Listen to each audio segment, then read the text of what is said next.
Hi, everybody. Welcome. Thank you for joining us for the DEI conversation. I'm going to give everybody a few minutes here to join us. And let me get set up here. My name is Olivia. I'm from Atlanta, and this is a conversation about diversity, inclusion, and equity in the SCA. We have a lot of great people here that are joining us for the discussion, and I'm going to let them introduce themselves. And I just want to say thank you to everybody for coming to the table and having this conversation. So I'll let the panel get started with the introductions. Hi, and thank you so much for putting this together. I really appreciate it. My name is Zahra. I'm the SCA Corporate Diversity, Equity, and Inclusion Officer. I just stepped up about 10 months ago, so very, very fresh, very new. And yeah, I'm really excited to be here. I'm really excited to work with everyone. I'm out of the Middle Kingdom, and I think we're gonna have a really good conversation today. I'm gonna let everyone else introduce themselves, and then we'll dive into the topics.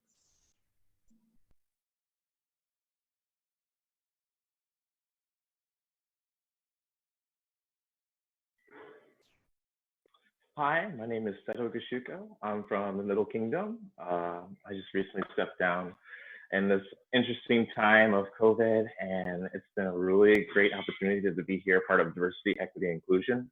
And I'm really thankful to be a part of this. I've been in the society for about 11 years now, and I really think it's really fun to meet people all over the world and get to have lots of friends. And I really appreciate this opportunity to get to talk about these topics.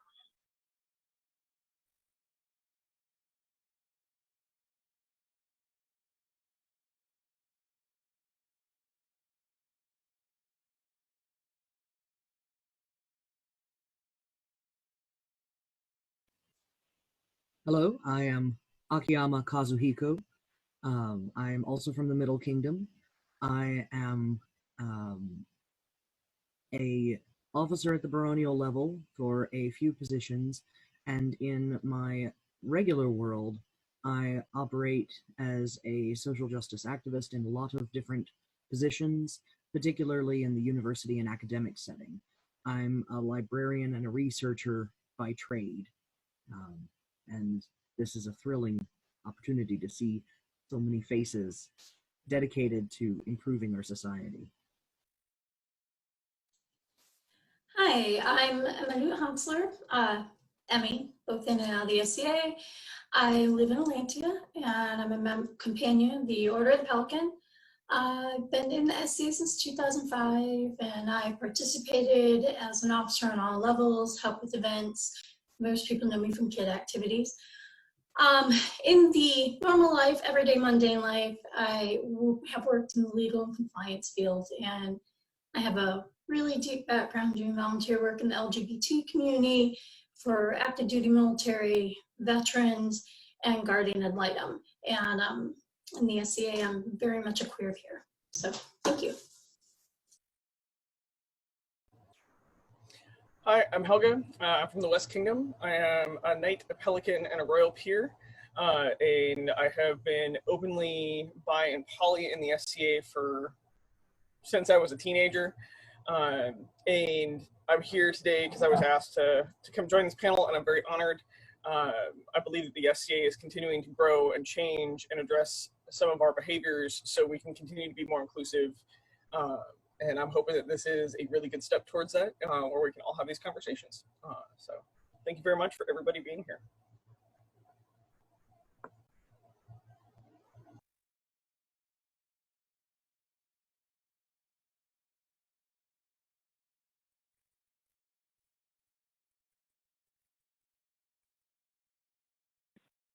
Thank you, everybody. I think we've got one more person joining us. So I'm going to give her a second to get in so that she can do her introduction, and then we'll get started with the questions.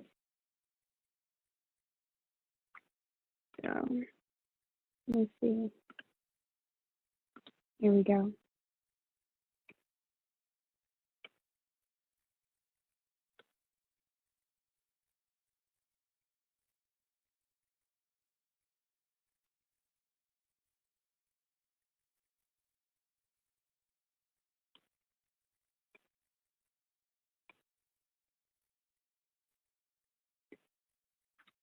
Hi, Giada. You're here just in time for introduction, so if you wouldn't mind, please introduce yourself. Welcome. Thank you for joining us. We're so glad to have you. Make sure I'm unmuted. Oh, thank you for having me here today. Hi, I'm Giada, Alberti in the Society, Gigi Colson mundanely. I'm a Laurel, I'm a member of the BOD. I am here speaking as someone who is a person of color in the SCA about my experiences with equity and inclusion.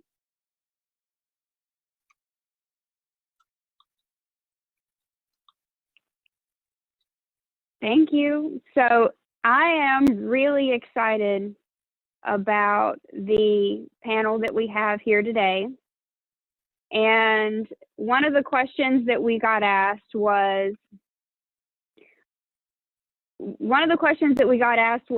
I could center your voices for an hour or two, what do you feel it is important that I should shut up and listen to? And basically, the questions and the conversations that we're going to be having are the topics that the panel feels and that the populace feel are important. So that's why we're here. And we look forward to the conversations that we're going to be having and the conversations that the discussions today prompt in the future. And we certainly hope and we know that this won't be the last ones that we have. So that's our response to that. We're using it as an introduction. That's why we're here today. So first we want to talk about definitions. What are some of the terms that we're discussing today and what do they mean? So I'm going to let our panelists take over and talk about the definitions and the words that we're going to be using.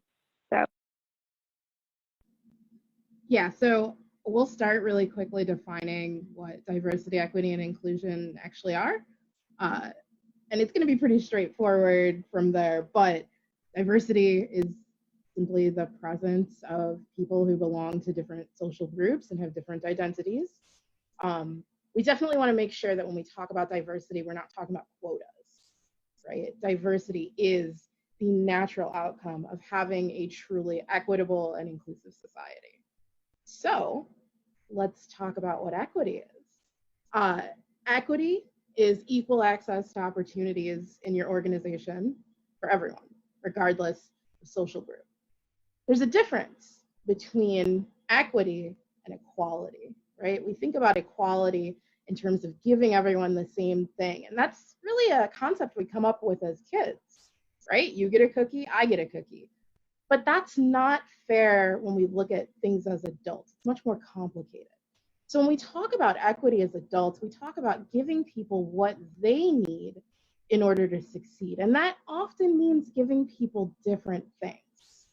Equality really only works if everyone is starting from the same place, wants the same things, and needs the same kind of help. Equity allows us to actually give people what they need, even if that's a different thing. So to really put that in perspective, equity is me saying, hey everyone, what size shirt are you? Here's a shirt, thanks for coming to our panel. And equality would be me being like, hey, enjoy this medium t-shirt, everyone, which is much less useful. So inclusion is our final term, and that speaks to who you welcome and value. Inclusion is people with different identities being respected, expected, and integrated into an organization. And inclusion has a little bit of complication with it. So I'm gonna let some other folks on the panel speak to the concepts of tolerance versus inclusion, and also the idea of tokenism. So I'm going to hand it off to Kazuhiko.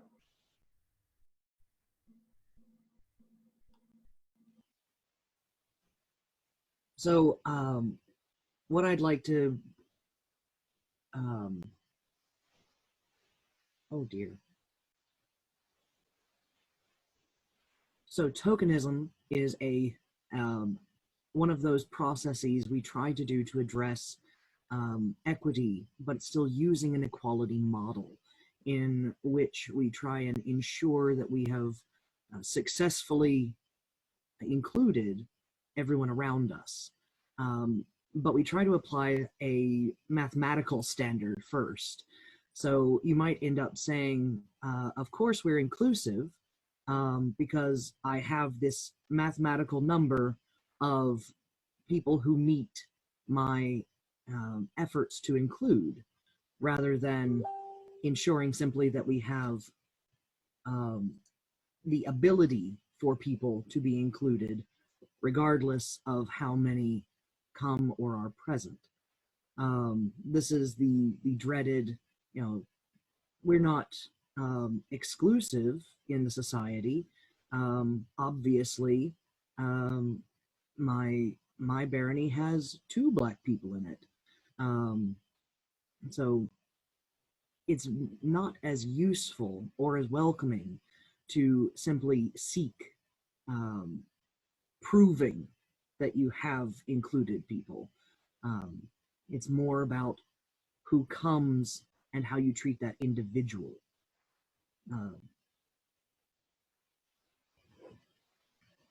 And I think so also, if I may, Seto here as well, thinking about it's giving people the keys to the knowledge they want to have. So we think about demos, we think about anything in the society where anyone can come off the street and they say, hey, what are we doing here? So being inclusive is actually more so, hey, this is a society of creative anachronism.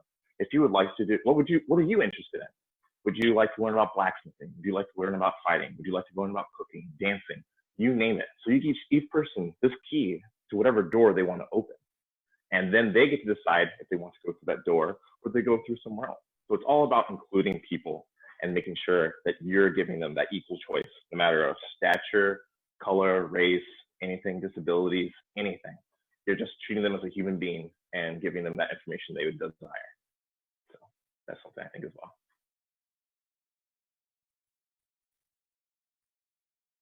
Thank you. So let's talk about the question, what are some actions that are being taken by the SCA to address bad actors or problematic behaviors?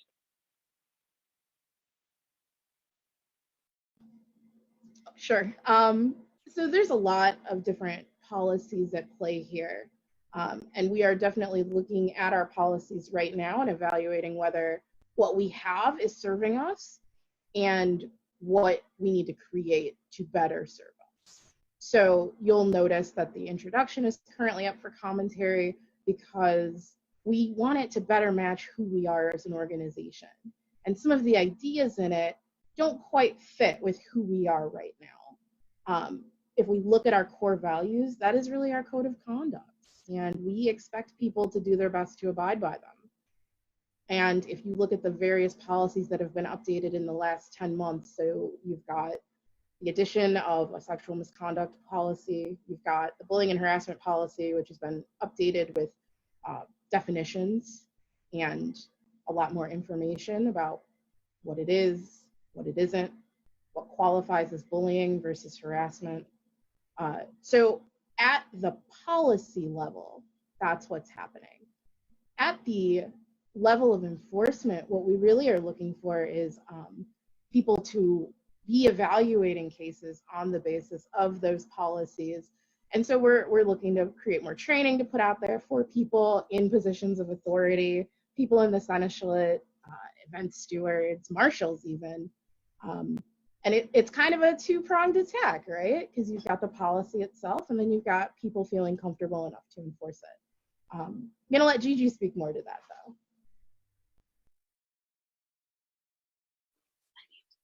So to pick up where Jessica left off, our policies are directed at making sure that our participants are living up to the standards the ideals that we hold as part of the dream, right? Chivalry, courtesy, honor, integrity. So like Jessica said, we have policies coming from the top down, but from the bottom up, there has to also be a meeting, right? So there are trainings available to officers, event stewards, participants, seneschals. Actually, the BOD was also part of the training cadre. We were trained on a couple of things that we needed to understand more so that we could do our jobs better as far as equity and inclusion. So I've taken trainings on bystander intervention so that when I see something going on that I know violates our policies, I know what I can do as just a bystander, regular GG at an event to say, hey, that's not okay. I also know now who to go and get if there's something that happens and I say that's not okay and it continues happening. So I think to answer the question, what actions are being taken? All of the actions that we can possibly take, we are taking. So that comes with policies, that comes with us evaluating ourselves, us educating our officers, us educating our participants, and then also providing forums like this for people who have questions, who need resources to connect them with that.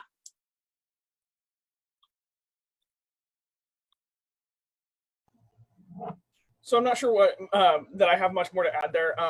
What I'm going to do is I'm actually going to address almost the middle bracket. So the perceived power bracket in the SCA, which is the peers and the royals, are taking all of these tools that are now being provided and applying them to address their own behaviors, to teach others, and to openly deal with problems. Instead of, the SCA is making a shift from dealing with everything kind of behind closed doors, and you don't really know what's going on and why when dealing with a problem, now to, especially in the peerages, they're becoming much more public, and they are trying to address behaviors in a public manner so the populace can see it happening. And so where I cannot speak as an officer or into strict policy, I will speak as, you know, part of the peerage councils is we are trying to directly and openly address our problem children. So the populace knows that we are now taking steps to change our own behaviors and go forward from there.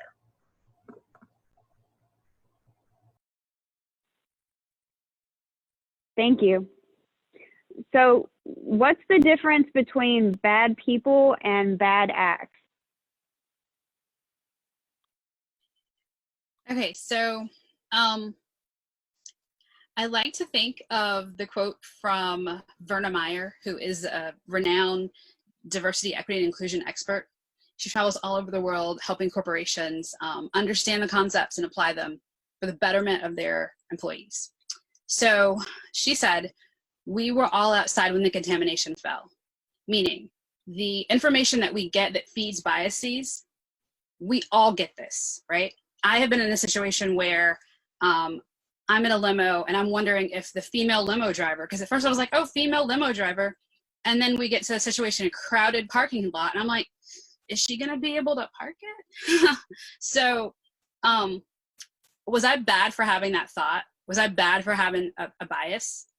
No, we all have them. Am I bad when I act on them? No, not necessarily. If I continue to walk through life holding on to them, mistreating others, and the SCA, if you use your biases to engage in violation of our core values and our policies, does that make you bad? Not necessarily. It will make you unwelcome. It will make you what I consider unchivalrous. But it doesn't mean that you don't have time to improve. So I'm not going to judge you as you are a bad person because of this act, right? Good people make bad decisions and mistakes all the time. I will say that I would hope that if your bias becomes evident to you, like mine in that limo did, I had the thought, I was like, whoa, where'd that come from? I know better than that. I can do better than that. And then I made sure to talk myself through, this woman is capable. Why am I questioning that? And then every other time that I've been in that situation, I've done better. I haven't even had the thought, much less let it come out of my mouth. So bad people and bad acts, two different things. Just because someone calls you out or says, hey, maybe that wasn't okay, you shouldn't do that again. Or even if the SCA officer comes to you and says, hey, this particular behavior or speech at an event was not okay, it doesn't mean you are a bad person. It just means that we have standards that we would like you to uphold. And if you choose not to, you may not be a bad person, but you will end up being unwelcome in the SCA because your actions don't align with our standards.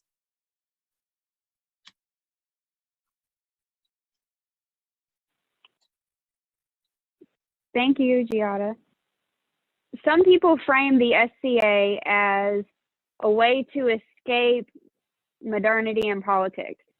And I'm wondering, and some of the people that asked questions were wondering, Do you think that's possible? Is it good? Is it a goal that we should have? What's the panel's perspective on that? So I have notes that are like a page and a half long on this one question, and I've been trying to like move them down into it.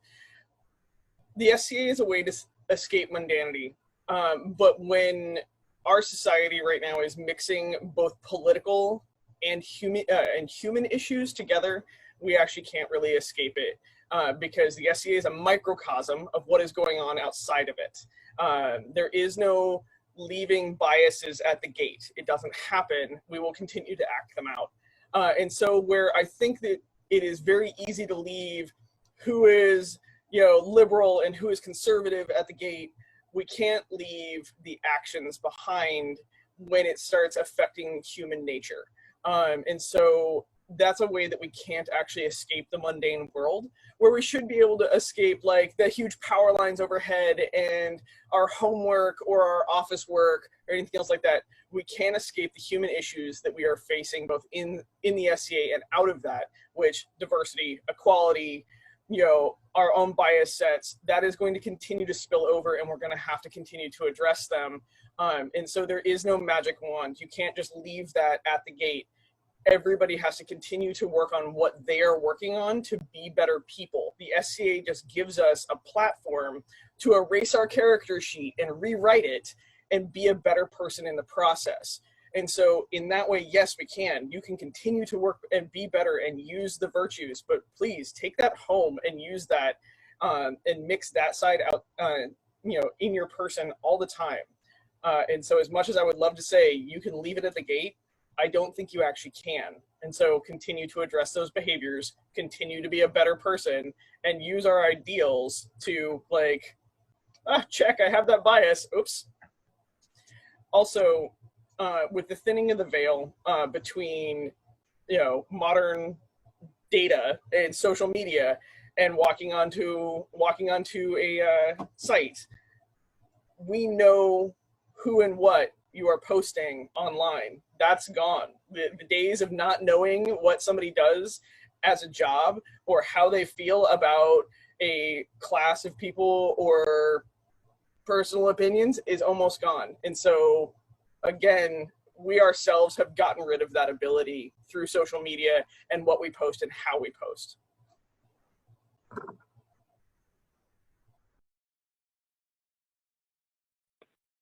Thank you, Helga. Why is it important to respect identity through language?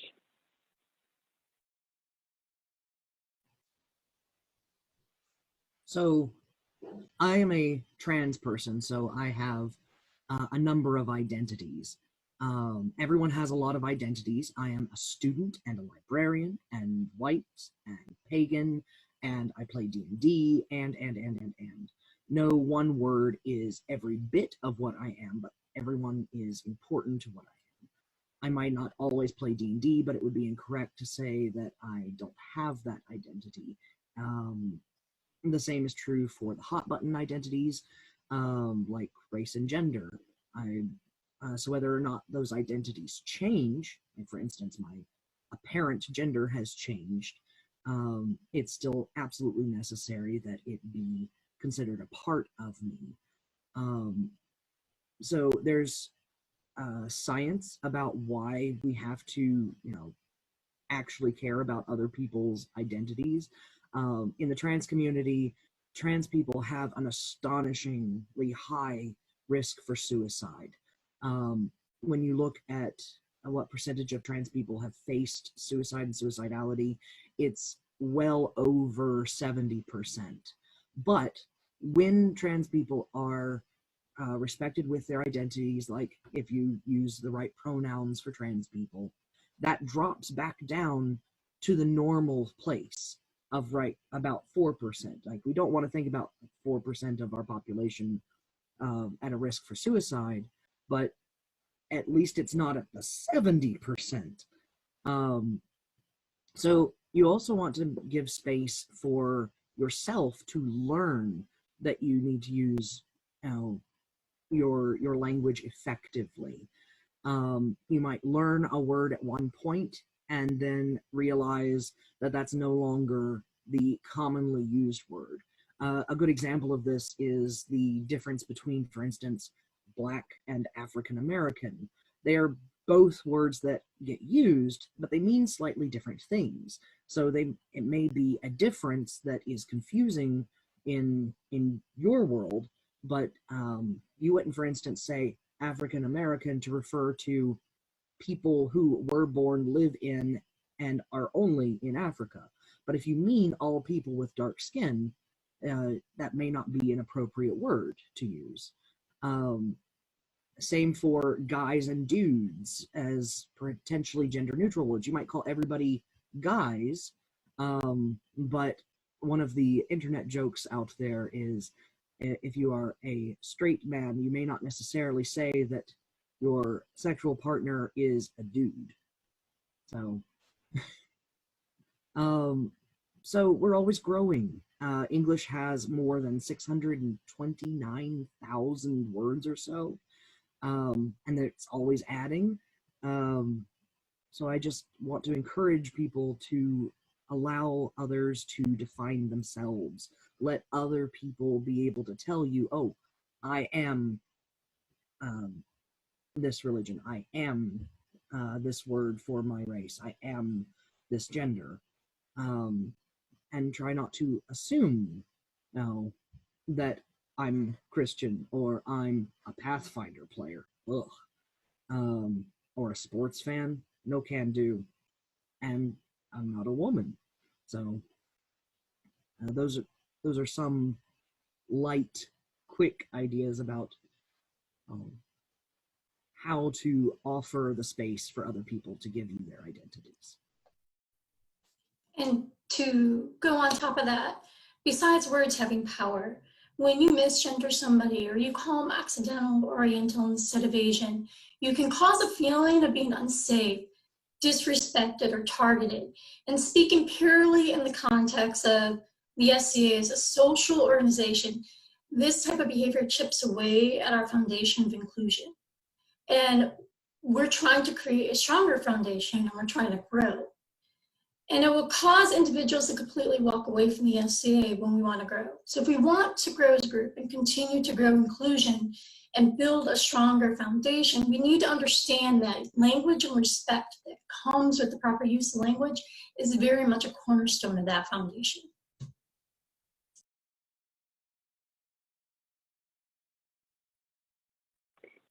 Thank you. So I want to go and revisit a couple of topics because we've gotten some questions about them. But first, I want to give some clarification that only the panelists and myself are in Zoom.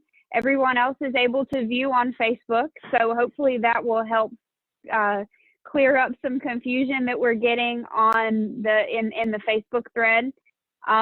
Let's revisit some things that Giada was talking about earlier, because we want to talk about the difference between thoughts and behaviors, right? So Giada, can you help clarify and give us some more information about that, please? Yeah, so there is no thought police. I've actually heard that term pop up a couple of times when people are talking about the fact that we have a DEI officer, that we're talking about diversity, equity, inclusion. They're like, oh, it's going to be the thought police. No, I don't care about your thoughts. If your thoughts lead to behaviors that are contrary to our policies and core values, there may be consequences, right? So if your biases are evident because you are saying and doing things that violate, corpora, Seneschal handbook, etc., that is when not DEI will get involved. That's when the Seneschal will get involved. And investigate bad behavior. So thoughts versus behaviors. No one knows your thoughts until you act on them. So if you're wondering why people think you are, say, ableist, it's because you've done something to indicate that. And it wasn't just thinking it, it was saying or doing something. And your thoughts are your own. I have lots of thoughts all the time that I don't share with people about a lot of things. No one will ever know those. Once I act on them, that is when I bring it into the realm of affecting other people, affecting my family, affecting my workplace, affecting the SCA. So at work, I don't talk about my religion because that's not okay there. And in the SCA, there are certain things that I don't talk about or do because it's not okay here. And like I said before about the bad person versus bad acts, your thoughts don't make you bad either, right? But if you do certain things, you will be considered unchivalrous, discourteous, ignoble. And we live in an era where there is a lot of information at your disposal, so you can dismantle your own biases that only you know about, that you can work on self-improvement to be a better person and contribute more of you to society and contribute more of you to people who don't look like you or who don't act like you. Those are all positive things that we hope. We hope that you can grow and be a better person. If you choose not to, that is still your choice. And if you choose not to work on your thoughts, that's your choice. But if you act on them in the SCA, that is when there's going to be a problem, just like if you acted on them at work or at university or in a Starbucks, right?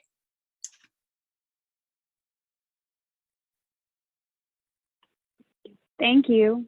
The other topic that I wanted to revisit was the one about escaping modernity, because I think we had a few other people on the panel that wanted to go over that, and some comments and questions came up that we'll revisit later. But for the other panelists that had some thoughts to share on that, I'd like to give you an opportunity to do so. Okay, sure, thank you.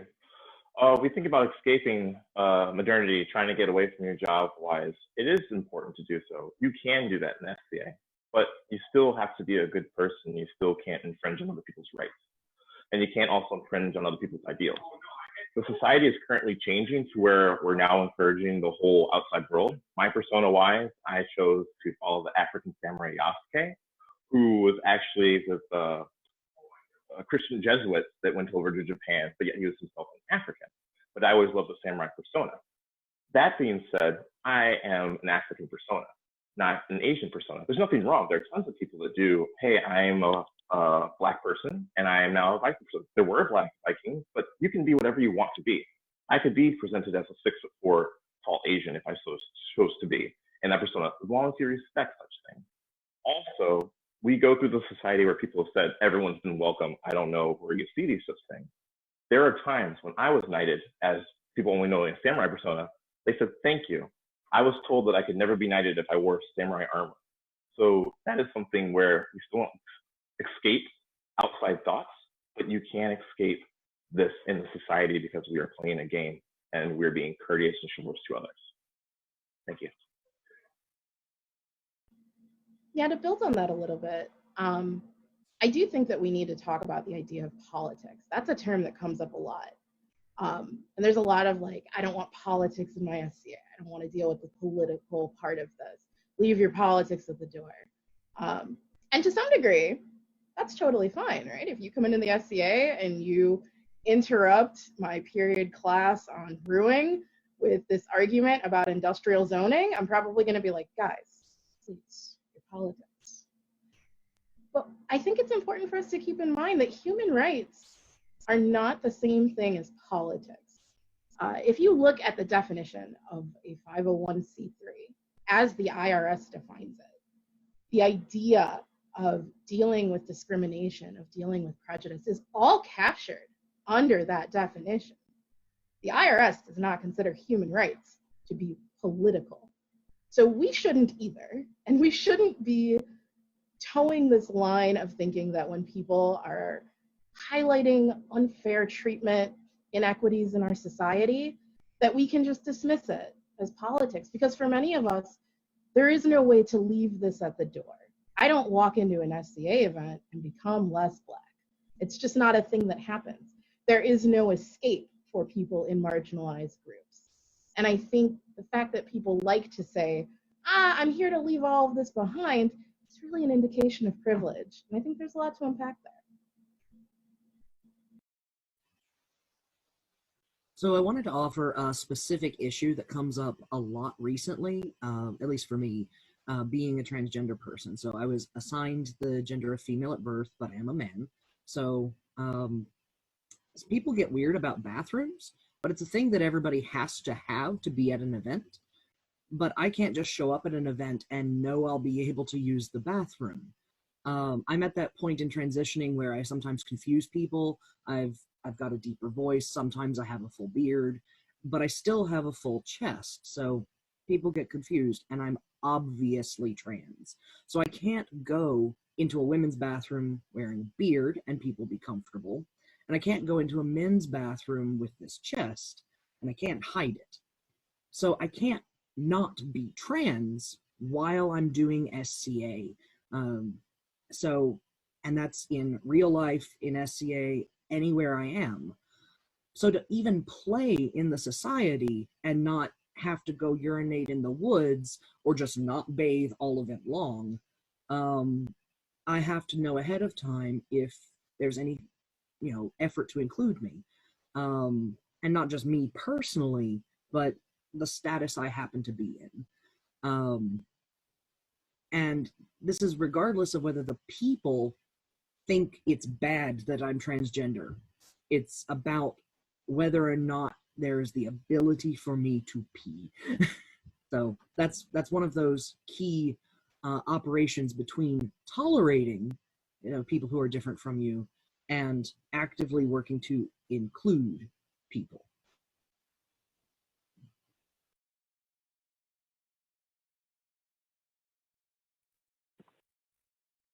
Thank you.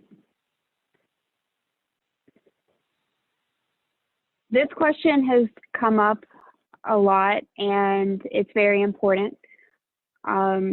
What's the best way to identify and address barriers to participation that are experienced by LGBTQIA+ community, people of color, and folks with disabilities?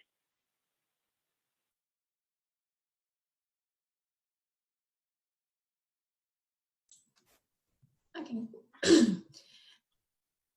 Identifying and overcoming the barriers is, if you're a leader or you want to learn or you want to know, talk to people, use your words, and don't run the conversation. Be an active listener, take notes, shut your mouth. And if you don't understand something, instead of arguing it, ask questions, explain you don't understand, and ask for them to help you understand it. Because you will get a lot further in that conversation if they understand you're just not quite getting it and you need to click it, and you don't argue and you're respectful of what you're being told. There's no way for anyone to hand you any barriers on a platter. That's just not the way it works. You need to talk to people. You need to ask. You need to get involved in the communities.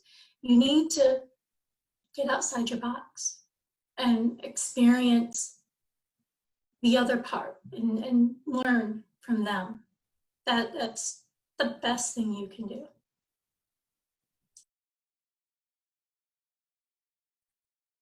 Also, we think about, yes, I'm a peer, I'm a knight, I'm a royal peer as well, but everyone in the society is an ambassador.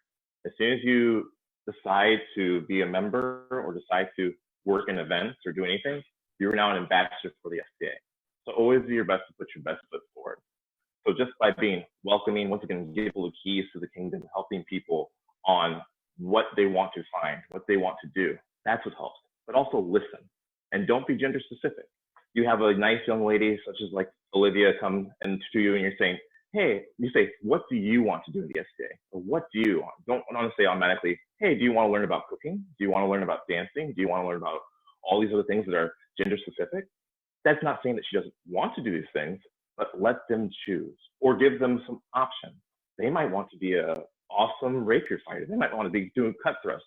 They might want to do heavy or anything, archery. Don't railroad them into something that you perceive they want to do. Let them tell you what they have ideas of. And that's just the tip of the iceberg on some of those things. But I want to say that part. Thank you. Yeah, it's very important that we listen to people when they tell us what they need, right? So if people come to us and they say, this is what I need to be able to feel included in this activity, then we should not only do that for them to the best of our ability, but make a note to try to continue to do it as best we can later. We should not always make people have to tell us event after event after event after event, because that's very hard on people. It puts them in a very uncomfortable position. And many people don't necessarily know who to talk to. We have a class called Inclusivity and Event Planning, and we talk about a lot of strategies for helping people handle communicating the things that need to be communicated regarding what they need. But we also talk about teaching people to evaluate spaces that may be potentially problematic for other people. So I think it's really important that we continue to evaluate the spaces that we're in, evaluate the conversations we're having, listen to the people when they say, hey, we need you to let us know if doorways are too narrow, if hallways are too small. I mean, it's important that we are responding and then advocating for these people's voices.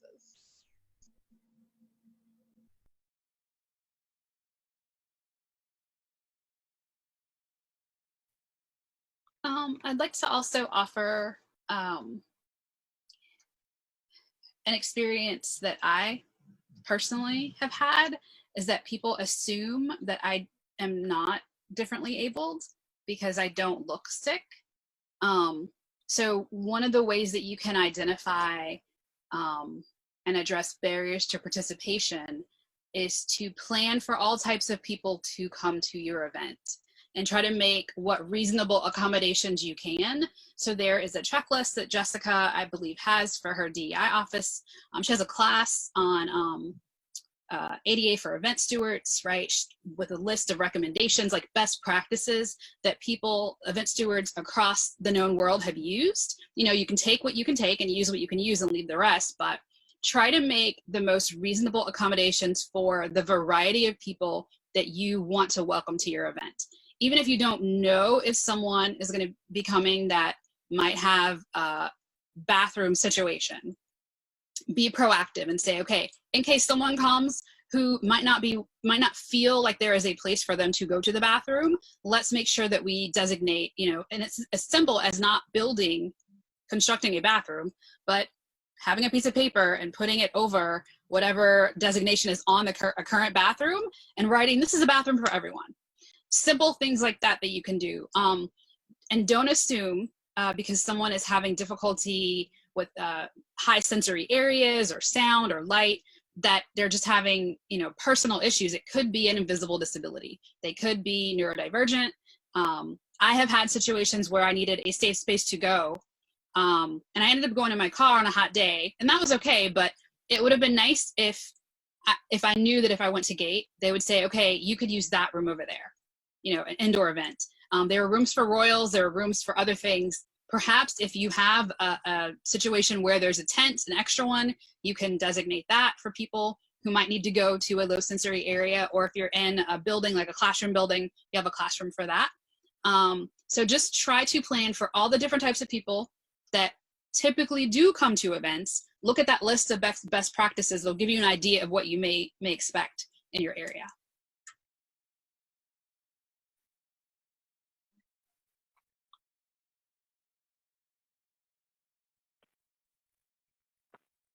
Thank you. So let's talk more about gender roles in the SCA.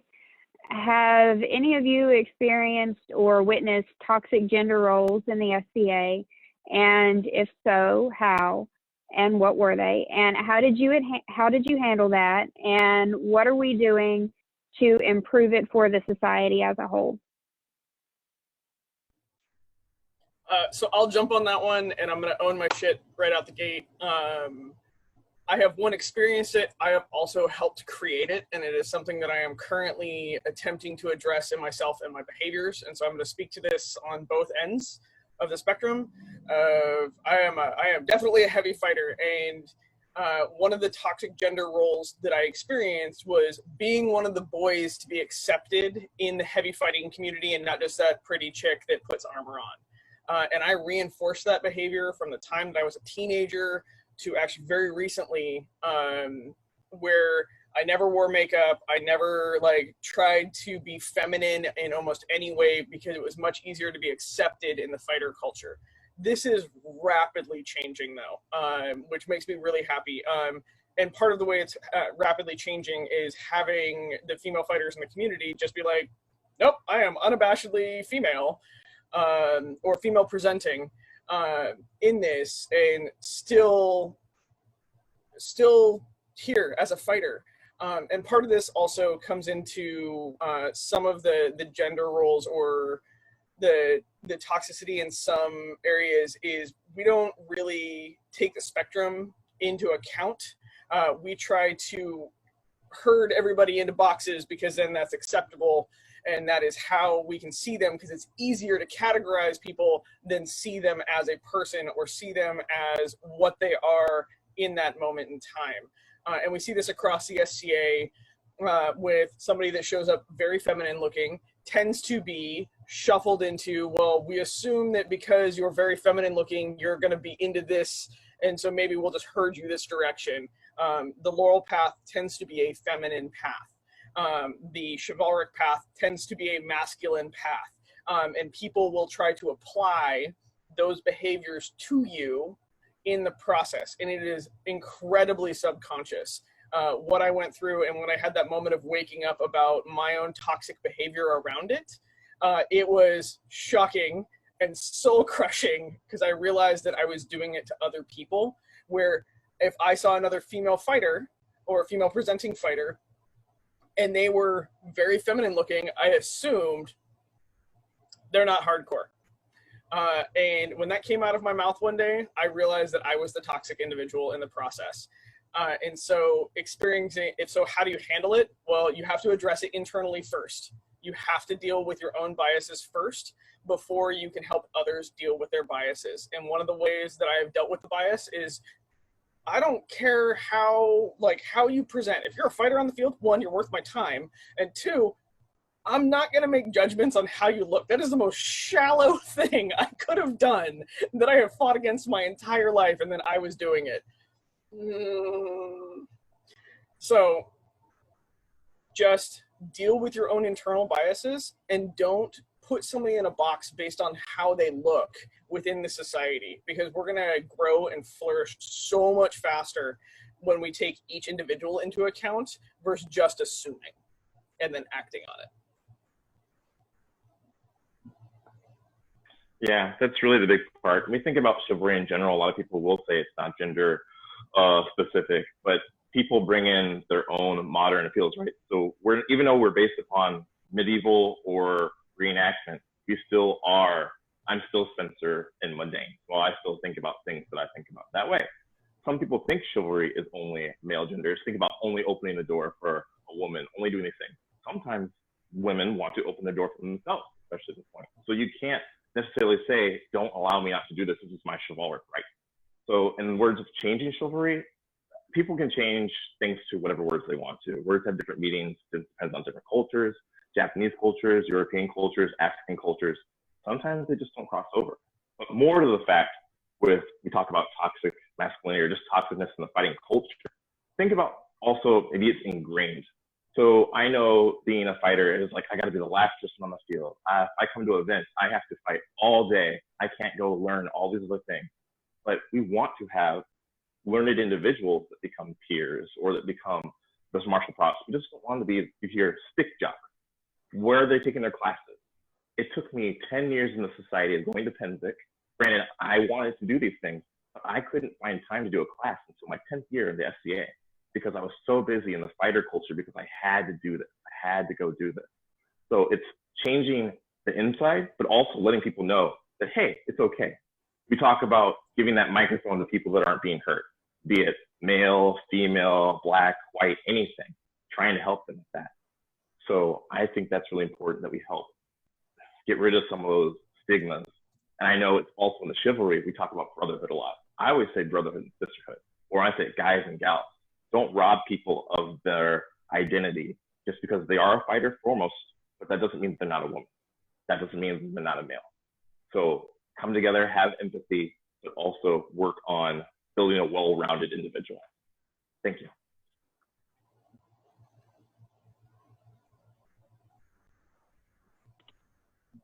Thank you. How important is it to you to have historic representation? where do you feel the line is between cultural appropriation and cultural appreciation in regards to how we recreate history in the SCA? So my real world job is in history. I'm a librarian and a historian and a researcher. And historians and researchers know that our understanding of historical record is constantly changing. There are periods of history in which everyone knew that some groups of people were lesser, and we now know that scientific racism is absolute bunk. We can't cling to older historical models in the absence of evidence or in the face of new evidence. So for a long time, like, the story of European history has been very white. Some groups have really tried to make us think that. But even the most cursory examination shows that not just a few stragglers of color were on the entire continent, but full, rich communities, and even integrated into the higher echelons of mainland cultures. So representation already exists, and is critical for helping combat ideas like, what is with all these gay people? They're just following a fad. There were never so many before. No, we've been around forever. In fact, there's a mummy that is over in the Chicago Field Museum that for years had a little plaque beside it that said, ha ha, they put the wrong body in here. It's a woman's body, but the coffin shows a man. Couldn't possibly be a trans person. So, so representation is so important for us to be able to tell the stories that we exist modernly. I'll hand it over to Zahra for talking about appropriate. Sure. I'll jump in first, and then Seto, do you want to follow? Is that cool? Okay. So I do teach a class. Fun fact, I'll say that a lot. But I teach a class on identifying and addressing cultural appropriation. It was actually the first class that I ever came up with in the equity and inclusion realm. It is probably the most divisive class in theory, but in practice, all it is really defining the terms, because I think appropriation is a term that gets kind of widely used, but not always accurately used. So defining what appropriation is, talking about what appreciation, exchange, and assimilation are, which are all very different things. And then talking about how to evaluate yourself for it. So when we build our personas, when we say, hey, this is the thing I want to pursue, being able to self-evaluate and say, is it appropriate for me to be doing this? Am I going to step on someone else's religion or spirituality? Am I cherry picking parts of this culture? These are all really important questions to be able to ask yourselves. There is no arbiter of appropriation, and that's what I like to tell people. It's important that we're respectful. It's important that we are taking a critical eye to what we're doing. There are some cultures where it is not appropriate for people to step in and put it on their own bodies, but maybe more appropriate for us to reach out to that group and say, hey, do you have educational information? There are many indigenous groups with educational outreach that we can reach out to and say, hey, would you mind speaking here? Can we bring you out for this purpose? Can we do an ANS project together?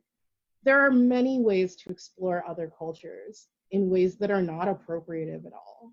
So I think there's no straightforward answer, but there's definitely ways to navigate it very fruitfully. I think cultural representation is very important. My persona, I've done martial arts most of my life. I knew I wanted to be a samurai persona from the very beginning. But then I also looked at my skin and looked at myself, and I wanted to be like, I want to also represent maybe something my ancestors were. Now, after taking a DNA test actually during my last birthday, June 8th, I actually found out that I'm actually 42% Nigerian. I am 12% Kenyan. I am 12% Scandinavian. I have all this, there's all this much, I don't know. Science doesn't really lie, who knows? But I wanted to be what I reflected. And also, I think this helps for people of color as far as the SCA in a whole. When we think about how do we get other people in there, I love this game and have loved this game. And I stuck to it because I love fighting, I love meeting people, and those things got me in, and then I learned more. But if people don't see people that look like them, sometimes it's hard. So having things representative, have things understand. My coronet that I have here is an Ethiopian style coronet, something that different that I wanted. So I want something to stay true to myself. So it's something just being mindful of that. Doesn't mean that a white person can't approach a black person that's looking in the society and not give them the information they need. Doesn't mean you have to say, hey, I know a person named Seto, or hey, I know Jessica. It's just letting people know that there are people in the society, or vice versa, or a black person going to a white person, or any other nationalities, any ethnicities. It's just helping people. So yeah, I think it's good to see different walks of life.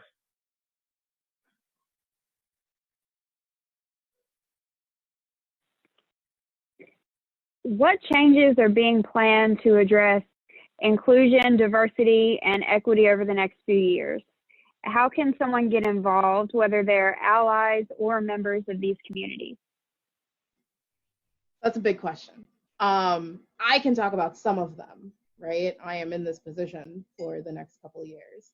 So I can say that we're creating more classes. The next class on the docket is going to be one about supporting equity through words and deeds. So it will give more of that kind of practical behavior and how it needs to manifest itself in the SCA. We are still teaching all of the classes that we have. Many kingdoms have DEI positions, whether it's a deputy to their seneschal, a council, an officer in their own right, and we're moving forward with that. At this point, I think we've got about 14 kingdoms that have it in place and 3 more that are in the process of creating it. So it is very widespread, and these people will be resources, they will be trainers, they will be picking up people of their own and training them on how to train other people. And so there is a lot of educational material being disseminated. Like I said, we're also taking a very close look at our policies. We're evaluating whether the ones we have serve our community in the ways we need them to, or whether they need to be changed. And we're looking at what we need to add in order to create the kind of robust policy that will handle when things go wrong. But really what we want is for things to not go wrong. We don't want people to feel like they have to invoke our policies. So I think the education is a huge step, and encouraging people to take these classes and then making classes tailored for officer positions, so that they know how to do their job with an eye to equity and inclusion is very important.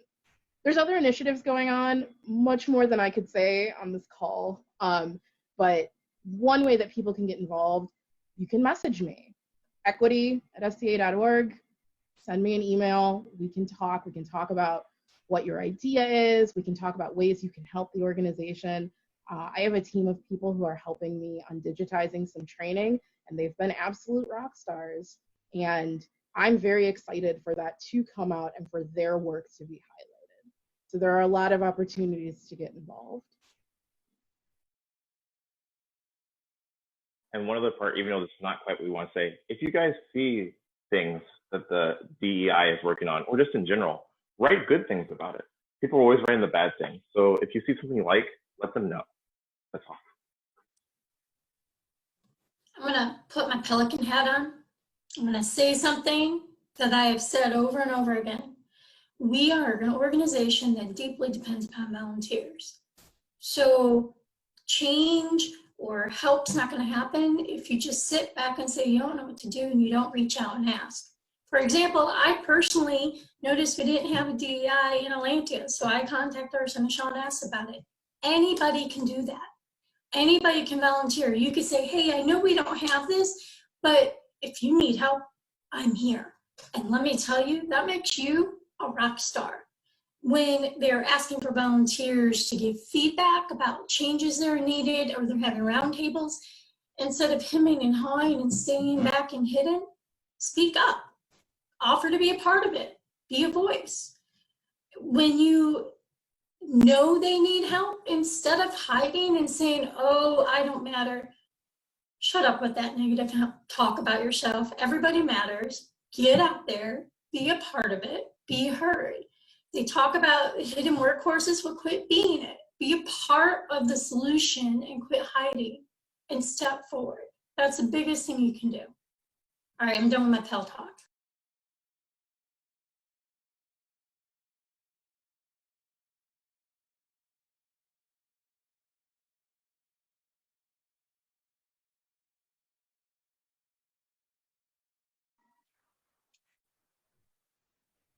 I was going to chime in, but I don't think I have anything to add. I think I think they've covered everything.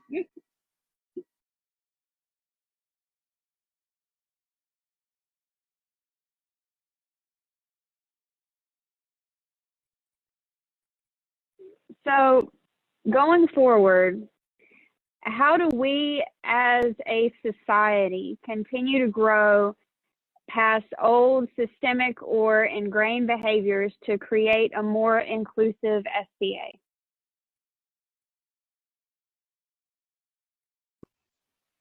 So we've talked a lot already about how we can think about those around us on the smaller scale in one-on-one interactions or at events. But being able to work on a culture involves a little bit of a different approach.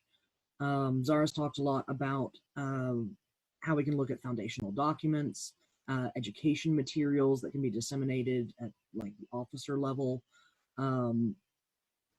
We can also make sure that when we are doing things like updating kingdom, baronial, or canton level charters, there's that chance to say, who does this not serve?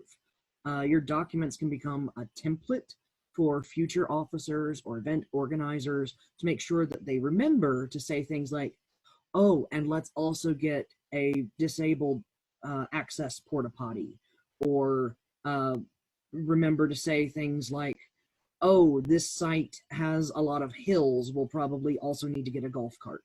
And so if you have like a line item on your form for creating events, that reminds people in the future to ask those questions, and it just becomes rote.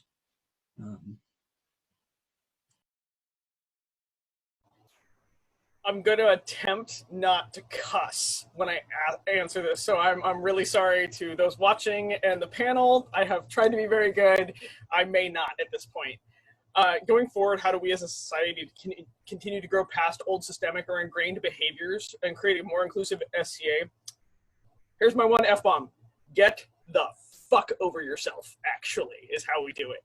As peers, as leaders, as everything else. We get over how we dogmatically follow tradition and then abuse it into the ground, when tradition should be the idea and the umbrella that we continue to update our ideals with, that we continue to grow forward with, that we address our own behaviors with. You honor tradition, you respect people. And that's actually the biggest thing that you can do to continue to grow and become a more inclusive SCA. Overall, mundane culture is in a huge growth phase. We cannot hide from that. We cannot dogmatically follow tradition to try to abuse our group into following it. Update policies and practices. Understand that if we want people to show up, we have to address our own behaviors. We have to address the things that we have forgotten to do for other people around us. Those that can should for others so they can come join.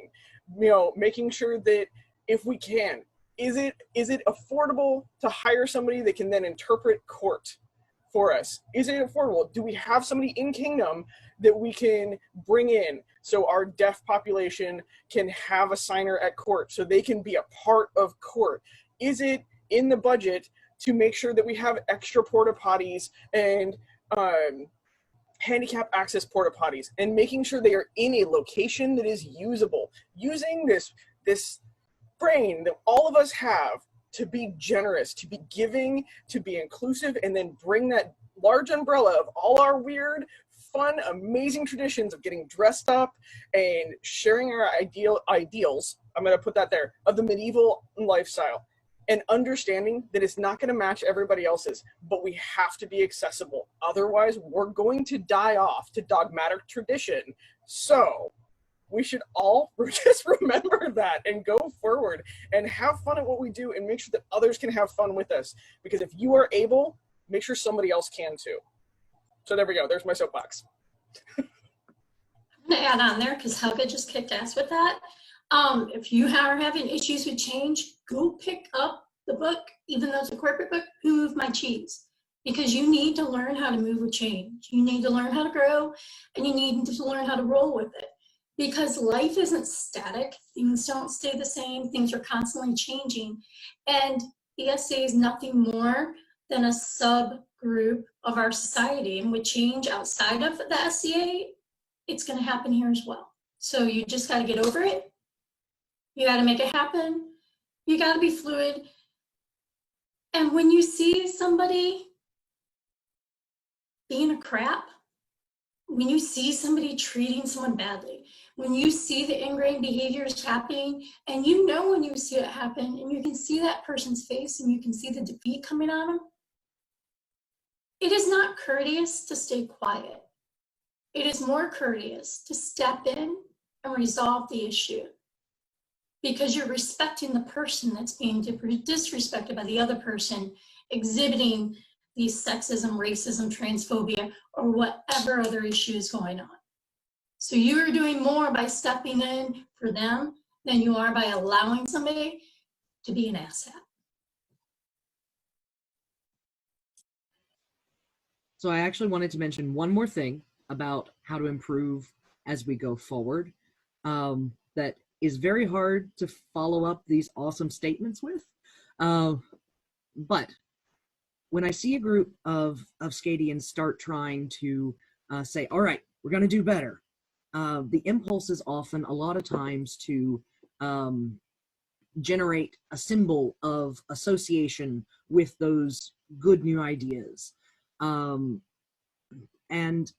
a symbol can be very pleasing, but it's got to be a first step and not the end of the step. So you can say, all right, I am committed to being more inclusive and welcoming LGBTQ people no matter what. And here is my little rainbow token to do so.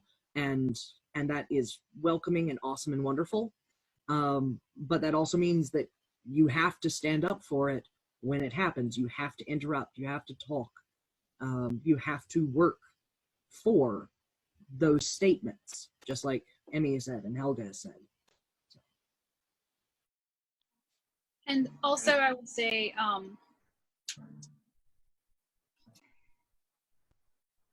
don't allow yourself to be taken in by the paradigm of tokenism. Do not assume that just because there is a Black member of your barony that you guys have made it and you have no work to do and that everything is fine.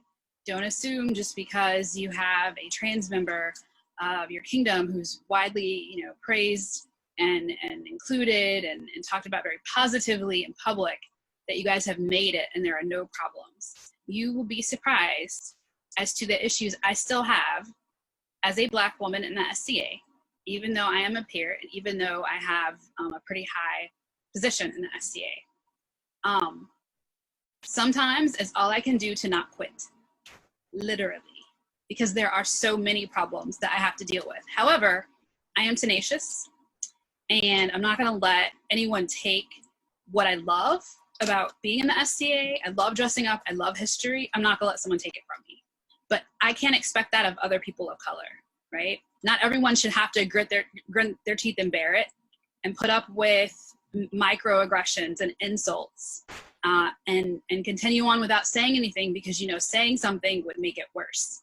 Do not think that just because you have visible marginalized or underrepresented groups in your area that everything is fine. Remember that you have to work at being anti-racist, anti-ableist, anti-everything continually. And so do I. I'm not saying that this is all on everyone else. I also apply this to me. I still have work to do on myself, and I try to do that every day. So that's all I can add to that subject. Yeah, I think I think Giada just highlighted something incredibly important. The idea that there is a point at which we make it, right? And we get our little inclusion trophy and we get to put it on our mantle and the work is done and we point to it and we go, see, look, did it, Inclusivity 2020, done. That's just not how it works. We all have bias to work on. We all have a lot to deconstruct and unpack, and we can always do better because we are trying to include people who have very different life experiences and backgrounds than our own. So we will always be learning. I cannot tell you the number of times people have tried to argue with me about not needing inclusivity because they're, well, we've got so-and-so, and then we've got this person, we've got this Black person, we've got, yeah, this one and this one. And I'm like, okay, now count the white people for me. You can't. It's not a fair statement to pull out 4 or 5 people and make them representative of the entirety of their group. It's just not. And it's done to marginalized groups all of the time.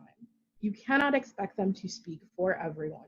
You cannot expect them to always do the work of educating everyone else. We must continue to work ourselves.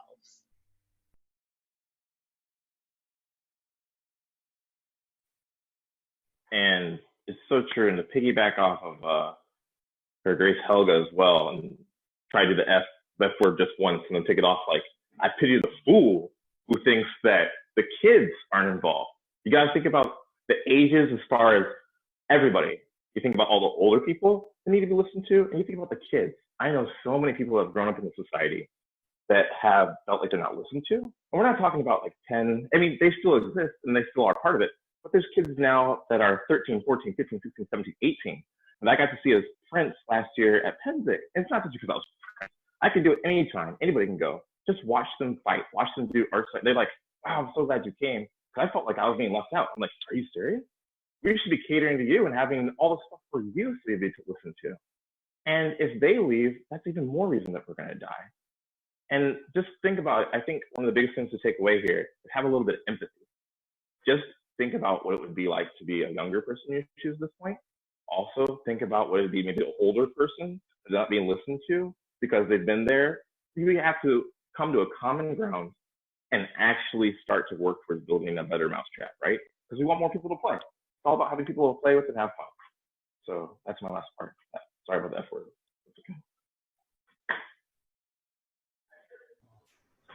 I'm going to pile on with this because I realize that a bunch of us got, this is an impassioned conversation. And what came up in the process of this for me is you have to remember to be kind to yourself when you mess up. That's one of the only ways that you can improve. However, one of the things that I believe everybody needs to understand is it's not somebody else's job who has been marginalized or constantly talked down to or taken advantage of to be the kind one while you are changing. That is on you to do it. So when you mess up, you must understand you need to be kind to yourself so you can continue to improve and not create a self-abusive cycle. But if somebody is annoyed or snaps at you a little bit that you misgendered them, you might want to understand that they've probably been misgendered 100 times that day. Be kind to yourself, be kind to them, but continue to move forward and continue to work and continue that practice. Because part of the thing is being in a marginalized group, they're constantly dealing with this. This is something that I try to remind myself all the time because I am very white. I try to remind myself this when I screw up, if there's a bad reaction on the other end, it's because 1,000 other times that's happened to them beforehand. So I have to be kind to myself to continue to make the improvements and not become reactive. And that is very, very key to our entire society changing, is kindness equals change. Defensiveness is just going to root us all back into the bad behavior.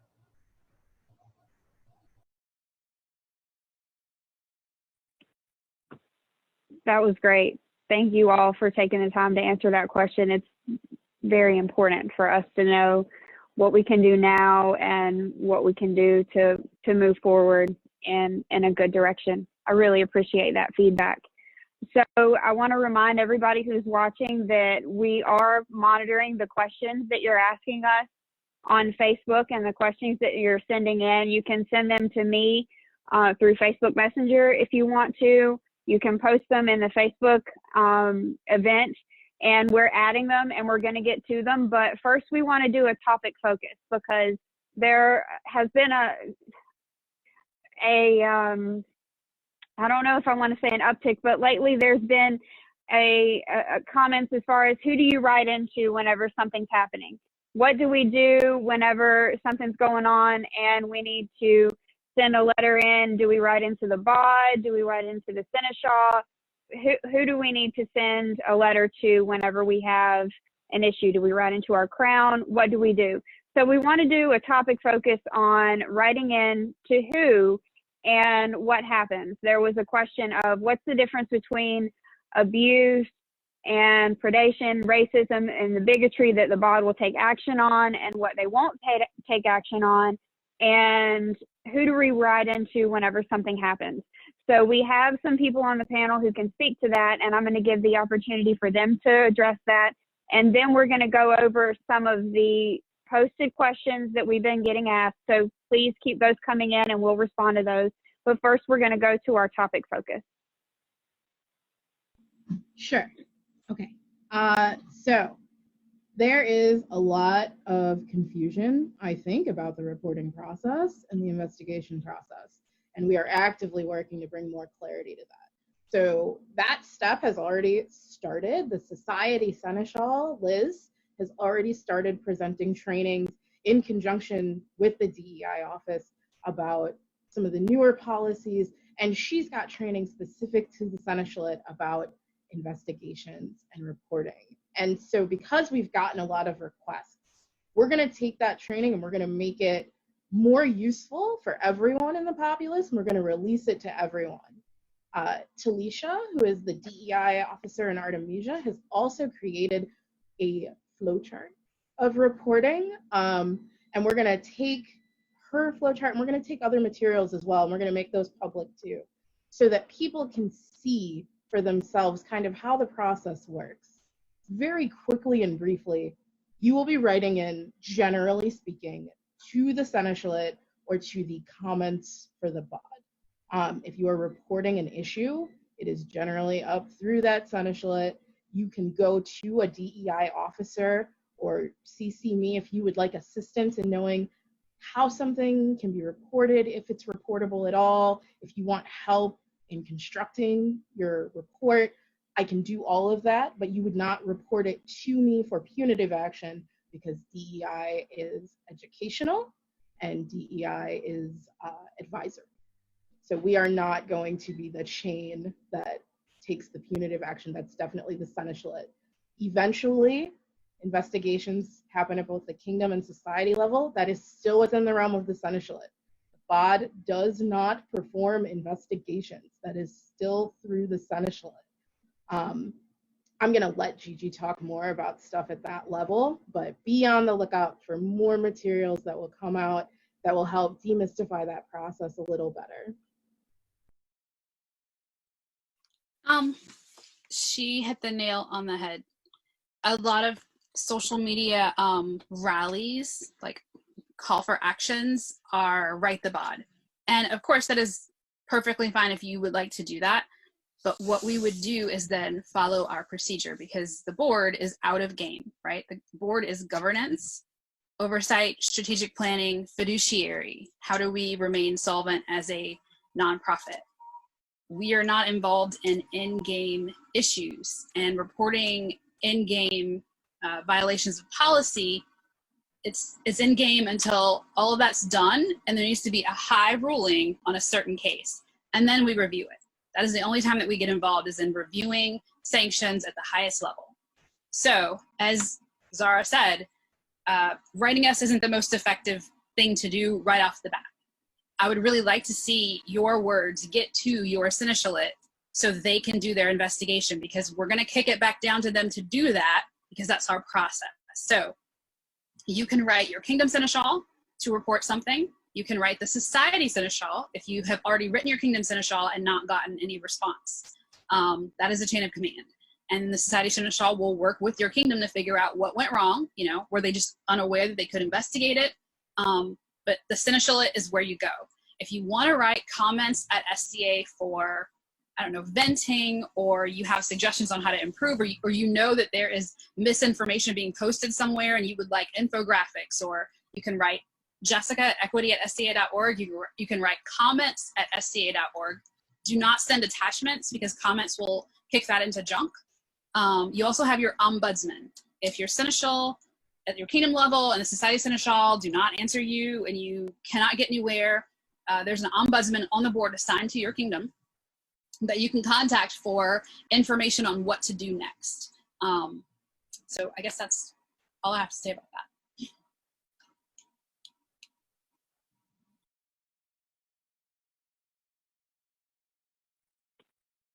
Thank you.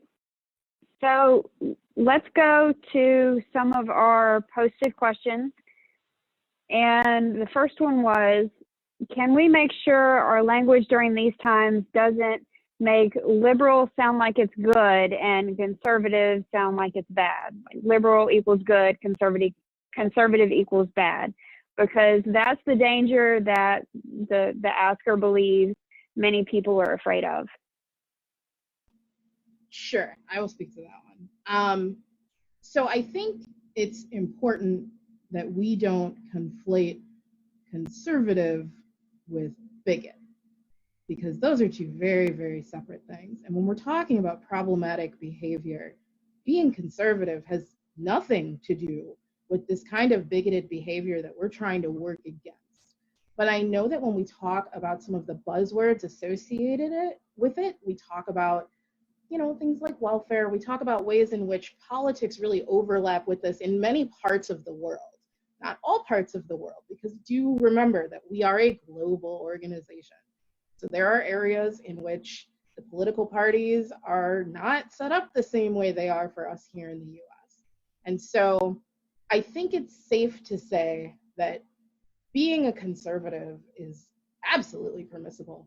It is the behavior that is problematic that we are looking at. And I know in the modern sphere that there's a great deal of overlap sometimes between parties and specific behavior, but that is one way in which we can really divorce ourselves from politics in the SCA. You are allowed to believe what you want. Like Gigi pointed out earlier, there are no thought police. This extends to religion as well. But your rights end where other people's rights in the SCA begin. So if your values demand that you create a negative experience for someone else, that's going to be a problem. But you are allowed to have the kind of values that best suit yourself. I don't consider conservatism bad. I don't consider liberalism good. There are many, many problems and many, many good things in both of these parties.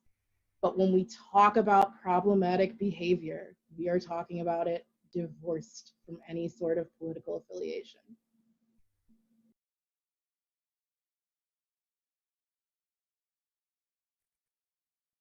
Thank you. Another question that was posted, and I'm going to read it the way it was written. Can we find alternative words for chivalrous, which is deeply gendered and colonialist? Okay, I'm going to try to start this. You guys come in and help me out. We're not Victorians, and our organization is not set up in the Victorian era. And chivalry, for the way that we use it, and chivalrous, goes back to virtues that have to do with a lot more than how you treat people. Helga, you better pop in. But the thing is I think you're mistaking some things. And there's a lot of mixing up in this question. It's not gendered unless you make it gendered. It's not gendered to have female member. We should have female members of the chivalry. I'm going to lay this out. And if in your mind the word chivalrous points to only male knights, then maybe you need to take a step back. But I can't quite tell what you're talking about with the use of chivalrous. Now, chivalrous, Helga, help me here. No, don't help me. That's the problem, is we don't use it in the Victorian aspect. And I think we need one of the knights to speak up on this, because we use it in the chivalric virtues aspect in this organization, which isn't necessarily gendered. I believe chivalry in that context refers to laws with warfare, which really doesn't have anything to do with gender whatsoever. Seto, can you help out with that a little? Or well, it's good, and Helga, to hop in on this part, it was kind of when we talked about the whole, where people put the modern romanticized version of chivalry. It's more of the code that we use, and this is where we get into problems with SCA-wise. It depends what your SCA is or what your background is. We look to more Japanese culture, we look in Bushido or all these ways, it's not all the same thing. So, and Skadian-wise, chivalry is not gender specific. And Helga, you were going to say something as far as horse? Chivalry, like, references back to chivalric or cheval, which is horse. It's a horse rider. That's the reason why the knights ended up being called the chivalry, is because they had enough money to buy horses and ride them. And then we don't really treat people actually like knights. We treat people technically peasants, because we're all noble in the society, because when we get in that part, it's a whole big thing where a lot of knights weren't actually knights. So anyway, I don't want to get on that. So I also think that perhaps if you deconstruct what we hold up as the ideals of our society, that informs what we mean by chivalry when we say it. So if you just look up the word, yes, it has to do with male knights of a certain period and how they behave towards other people, including women. That's just a basic definition. So in the society, when we say that, though, what we mean is honor, integrity, loyalty, honesty, courtesy. Those are the chivalric virtues that we're talking about. Maybe we need to make that more clear. So alternative words for chivalrous is that person is the epitome of courtesy. That person is honest and has integrity. That person is loyal. Those are words that you can use as an alternative to chivalrous. And I do think that you called out a bit of a problem, because when a newcomer just looks up the word in like Merriam-Webster, it does have a connotation to men only. When you think about the way we use it in the society, though, our lingo, it means what those virtues that I talked about. So maybe that's something I can work on myself, is instead of just saying, oh, that person's very chivalrous, I can say what those qualities are, what we mean: honor, integrity, loyalty, courtesy, respect, all of those things. So thanks for bringing that up. I'm gonna nerd really briefly. So in rhetoric, there's an idea called an ideograph. And an ideograph is a word that kind of brings up a lot of emotion, but it doesn't necessarily have a unified meaning for everyone. So a good example of that is the word freedom, right? Or justice. These are things that they have meaning, but not everyone really agrees what those meanings are, but we sure do want them, right? So I think when we talk about chivalry, it's kind of our SCA version of it. Everyone has a different thing in their head when they think of what chivalry is, what it looks like, what definitions we're pulling from, what historical aspects we're pulling from. I want to read a quote that a friend posted on Facebook, Van Carter, who I asked for permission to share it on my page and got that, but I didn't necessarily ask to read it here, so hopefully he's cool with me reading it. But it'll be fine. One hopes. Sorry, Van, if you're not. But a reimagining of the code of chivalry and the revitalization of its virtues necessitates that concepts such as strength and weakness, courage and kindness are no longer bound to characteristics of identity, but are recognized as common to every human being. And that just really hit me. And I felt like it was such a good way to talk about what we in the SCA want to see chivalry manifest So I loved it. Thank you, Van. And I think that this is a great conversation to have.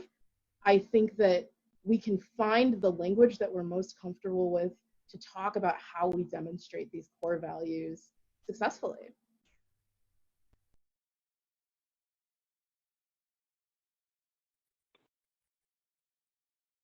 Thank you.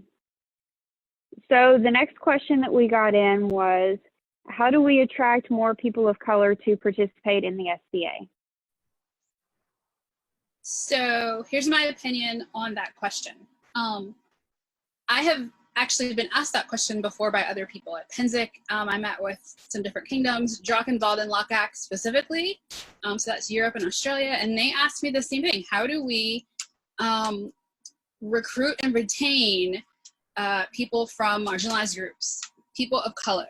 Because in Australia, there is a large Asian Australian population, if that's the right way to say it, and they can't seem to keep them in the SCA. So I'm gonna give you the answer I gave them with a little more information. The basic answer is be a safe space for those people of color. And to do that, you have to be equitable and inclusive, right? If you are equitable and inclusive, then you will have diversity. If you're not, then you won't. So that's a good litmus test for you. If you live in a place where there are no people of color, if you live in the middle of Montana and everyone in your town happens to be of European descent, then I wouldn't expect you to have any people of color in your group. That may not be a good litmus test for you. But if your barony is in, say, Seattle or Los Angeles or New York, and you look at the demographics of your city and you look at the demographics of your barony, and they are vastly different, then that might be an indicator that you have some things to work on. Know that we as people of color are constantly evaluating our safety in the society. This has been demonstrated most recently by the killing of people on video, right? That is a snapshot for you, but that is not a new thing for me to think about. My safety when I am in public, that has been my entire life. That is my brother's entire life. So when we show up somewhere, be it like, I don't know, I went to a Miranda Lambert concert, right? I'm evaluating the safety of the people there. I want to be there because I like Miranda Lambert. There are a lot of people there that don't look like me. Am I safe? Do I need to make sure I go to the bathroom and walk there with someone else, or make sure I'm in a well-lit corridor? These are things I think about. This is a serious thing. So when I show up on the weekend to have fun with people and I get the feeling that those people are not safe, then I'm not going to come back. So ask yourself, do we just appear safe, or are we really safe? Do we just appear equitable and inclusive, or are we really equitable and inclusive? If you turn out not to be, they won't stay. So ask a person of color in your group, if you have any, would they invite another person of color? That is another good litmus test. If you asked me in some of the places that I have played, if I would invite another woman of color, my answer would be no. I would not bring someone else in to experience what I am experiencing. That would not be fair to them. If they came on their own accord, fine. That will give you an idea. Let's see, I wrote some notes. Oh, perhaps the people that maybe come and leave have run into that whole, I'm talking to people who want to escape politics and escape modernity, so they're ignoring human rights issues and pretending like they can say anything, even dishonorable things about, in their language, about minorities or underrepresented groups or marginalized groups. So I show up in middle of nowhere, Washington State for the summer, and people here, we're on the Salish Sea, they complain about, and they use a slur, I consider a slur for Native Americans, taking all the crabs and actually going to crab traps and like releasing crabs. So when I hear them say that, I think if they say that about Native Americans, what do they say about me when I'm not around? So if I'm in a group and I hear someone talking about Mexicans or Asians, I know they're not safe people, because if they'll say that about those groups and make generalizations based on stereotypes about those people, they will do it to me. And then I wouldn't go back. I think that's all my notes on the matter. So How do we attract more POC, be inclusive, be equitable, truly? So I think that Giada's touching on something that I want to expand more, and that's the concept of microaggressions. There are a lot of comments made by people who are generally well-meaning and perhaps even mean it as a compliment, and they don't necessarily realize they're doing it, but it can be really hurtful. And so I can't tell you the number of times I've gotten comments about, you know, speaking good English or speaking well, comments about my hair and people touching my hair without my permission. When I came into the SCA, people immediately asking if I was going to pursue a certain type of persona that matched what they thought my cultural background was. These are all little ways that we push away people that want to get involved in our hobby. There are people who very much are interested in what we do, who come to us and they try to be part of the group, and they don't feel included. They still feel like an outsider. And this could be tokenism, this could be fetishism, this could be a lot of different things. But it's important that we actually create a space for them that is welcoming. And also that we're realistic about who we are, not who we want to be, but who we are. We can tell people who we want to be. We can tell people all day. But if in reality they come to our space and it's not safe for them, it's not comfortable for them, maybe it's not time, right? So I want to talk a little bit about a question I got from a group that wanted to have bilingual pamphlets available at a demo they were doing, which sounds like a great idea at first. And when I pushed, it turned out that no one in their group actually spoke the language that they were trying to present the pamphlets in. So I was like, what happens when you get people who see this and think that there's a space where they get to speak the language that they're more comfortable with potentially, and then they come and that's not what it is? We have to be realistic about who we are and what we can offer, even as we continue to work to be better. So I think keeping that in mind is very important. I'm going to touch really briefly on recruitment as well. So we recruit in some very specific places, and I think we need to step outside of our traditional recruitment structures. I didn't know the SCA existed until I was in my late 20s, and I'm definitely a person who would have been ecstatic to find it younger. But I didn't grow up in an area where the SCA traditionally does demos. I've been asked questions by people saying, oh, you know, we're really looking to recruit more diversity in ethnicity. And I ask them where they do demos, and they say things like German Fest. Well, that's specific, right? So stepping outside of that and looking at how we're recruiting, why we're recruiting in certain spaces, and how we need to update that to achieve diversity, not only just across racial diversity, but across many levels, looking at where people are now across different age groups, across different genders, across different races. I think that's really important. So I'm gonna stop there because I'll go on all day otherwise. I'm going to add this bit, and this is just an example I can give. In the canton I came out from outside of Fort Bragg, there's a Fayetteville State University, and everybody here knows universities are a hot spot for recruitment. Nobody ever recruited there. It's a historically Black college.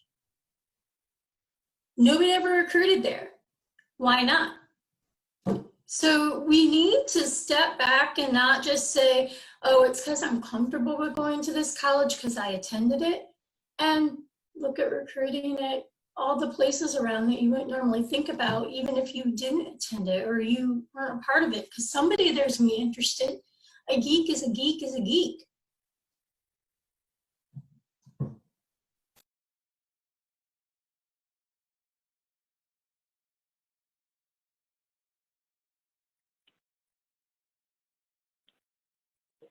So let's move on to a slightly different topic.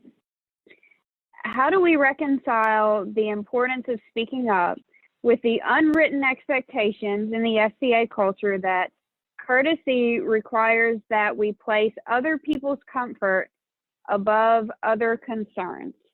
That's a submitted question that we got on the Facebook Live. So I'll jump on that one. This is what we would consider the paradox of tolerance, and a bastardized idea of courtesy. Courtesy does not mean shutting up. Courtesy means developing the skills to have the conversation, to mediate hard situations, and to make another person feel heard as well as responded to.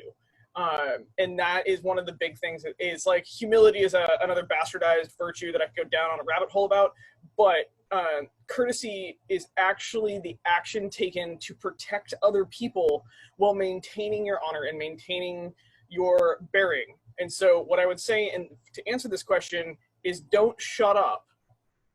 Develop the tools to get to have the conversation.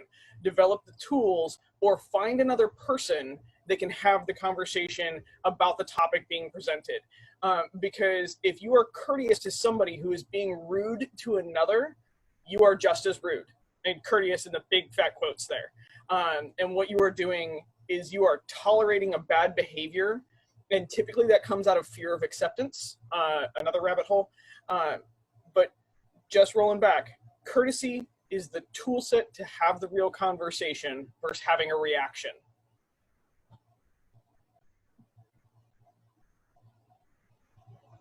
Anybody else want to talk about that one? No, I want to tag on, then I gotta step out, I gotta go to work. But it's all that one thing, like kind of killing them with kindness, right? Just because you turn the other cheek and you're trying to be nice to somebody, it doesn't mean you let them walk all over you.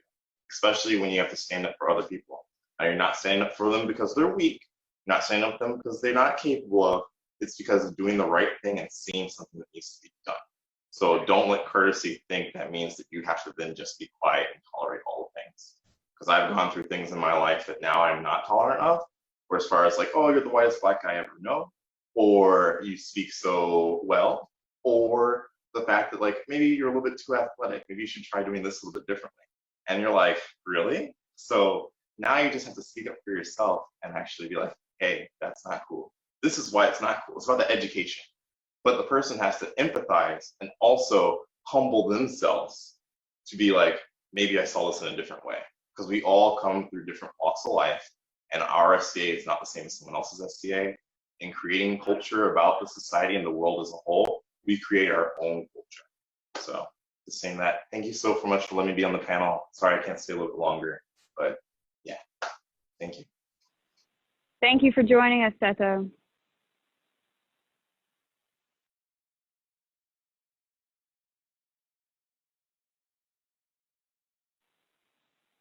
Did anybody else want to jump in on that question before we move on?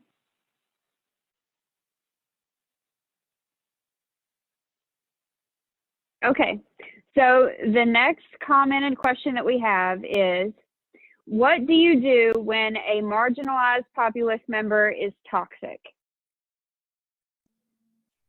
All right, so when I teach what privilege is, the first thing that I do is describe the idea that for almost everyone, we have privilege in some ways and we lack it in others. So there are definitely ways in which I lack privilege, being a person of color, being a woman, many other aspects. But there are absolutely ways in which I have privilege, and I need to acknowledge that. So when we talk about the idea that somebody can be a marginalized populace member, right? They can belong to groups that are marginalized, for sure. But toxicity is toxicity. And we should be very fair about calling out toxicity when we see it, because you can be Black and problematic. You can be older and problematic. You can be gay and problematic. These things don't necessarily preclude others. I think there's a way to be mindful, particularly when we come to topics of intersectionality, where you might not be aware how that person's background interacts with the topic, but I don't think it's fair to give someone carte blanche based on them belonging to some aspect of a marginalized group. I don't think anyone expects that or demands that. I think we need to look at our core values and we need to expect people to live by them. All of that said, there is a lot of nuance sometimes in the idea of language being used in certain ways. When we get to aspects like groups reclaiming racial slurs, when we come to ideas like people responding to bigotry with vitriol, and then people putting them kind of on the same level, there's a lot here. It's very hard to draw that black and white line. But absolutely, we should be expecting people to treat other people well, regardless of marginalized groups, regardless of social identity.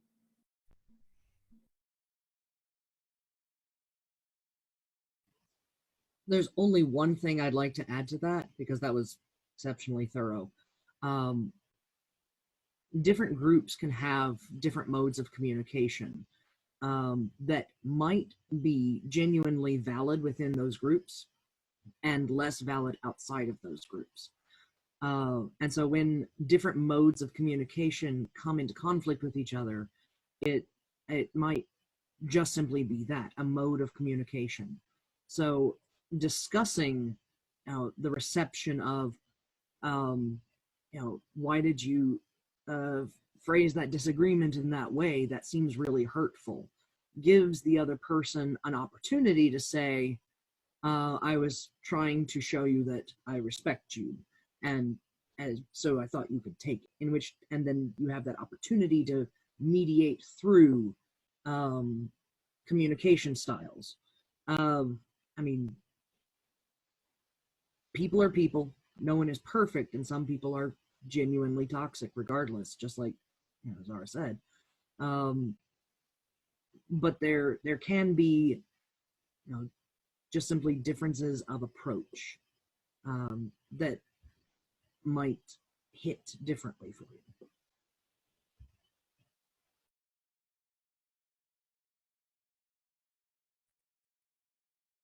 Thank you. So let's talk a little bit more about inclusion in different communities in the SCA. And I want to address a few of them specifically on their own, because each of them deserve their own discussion. So let's start with the fighter community. How can the fighter community be more inclusive overall? I have to remember to unmute myself. So the fighting community has kind of this weird ideal that either you're training all the time or you're not a real fighter. And this goes for all things, and it's placed on our unbelts really hard. Like, you fight through injuries, you fight through this, because if you're not out there fighting, you're not seen as a fighter. And this is changing again. I really think the fighter community, personally, for me, I've seen a lot of growth in the last 10 years about this, and a lot of about recovery time. But the one thing that if I could just hand every fighter is that there's a spectrum. There's the weekend warriors who show up twice a year. They put on their rigs at war. They're there to drink and have fun and hit their friends with sticks. They're fighters. All the way to, the super dukes that train 7 days a week, and like they're at every tournament and they're out there. You want to know what? They're also fighters. Everybody in between, no matter how you present, is still a fighter. Are you getting on the field? Are you having fun? Do you enjoy what we do? And that's the biggest thing that if I could just like place onto the fighting community, I would. And that doesn't say that every person in there should be a peer, but everyone in there is a fighter, and they belong to that community. And that just overall, I don't care where you are on whatever spectrum within that, you're still a fighter to me, and you're still worth my time. As a peer, you are still worth my time, and you are worth that gift because you're there with me enjoying what I do. And that is developing in the fighting community now. We're seeing a lot less of the like toxic masculine, like you push through your injury, otherwise you're not man enough to do this. And it's like, yeah, okay. How about go get the surgery, get healed, so you can be out here for, until you're 60 years old and everything else like that. And we're starting to see that just overall, especially in the chivalry, where the chivalry is like, no, wait, whoa. I need you to take your armor off right now and go get yourself fixed so you can come back out and fight with us for years versus fighting with us for 6 months. And so those are the toxic things that I think are being addressed right now within the community that are also helping.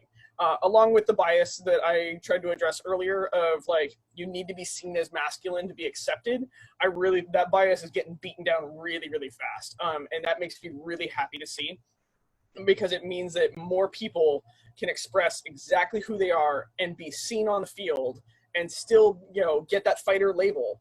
And it doesn't matter any of the spectrum in there. And so I'm really happy to see that. I'm gonna hope it's gonna continue, and I'm gonna rally like some weird little aggressive cheerleader about it, like, because I want to see what we do continue to survive, and that's the only way to do it. I want to also briefly speak to this. I am not a fighter. It's something that I've thought about in the future, but it's going to require a little revamp of the aesthetic, not athletic thing I got going on right now. And that's fine. But I want to remind people of the way they talk about fighting in public spaces. So in my first year in the SCA, I kept seeing this recurring joke about like cracking collarbones. And it was used as like I don't know, it was almost like a punishment, right? And I kept seeing this joke about just like people are going to behave badly and they're going to get their collarbones cracked. And that's kind of horrifying for people who have no idea what it is we do, and people who don't understand how much of a joke that is versus how sincere it is. We have to be careful about how this looks to people who don't fully understand the culture of the SCA, because the culture of the SCA is really, really deep and vast and wide and different based on different kingdoms. And it's very hard for people to step in and know exactly how we mean things. And then I just really want to reinforce that idea that like the expectation of giving it 1,000% all of the time. I teach a lot. I teach classes on equity and inclusion that I think are valuable for everyone. I welcome feedback from people on those classes. And so when people come and they give me feedback, I incorporate it into those classes. By far, I get the fewest comments and smallest number of feedback from people in the fighting community. I've been told things like, well, you know, your classes are usually overtimes when we're supposed to be fighting, so I can never make it. I can't tell you the number of people who have come up and been like, oh, sorry, I was busy this one too, but how did it go? What was the class about? As though I can give them like a 90-minute class in the next 45 seconds. I have only had one person, and it was an unbelt, who came in full gear, very sweaty, and basically apologized and was like, I felt like it was important for me to be here. I think that's important. I think it's a big deal. I think that there is room to do a variety of things, particularly now when we are not doing events anyway, and this can all be done virtually. But I would love to see people give me the feedback that I need to then disseminate to everyone else how we can increase inclusivity in the fighting community, because this is a topic where I just don't have that experience.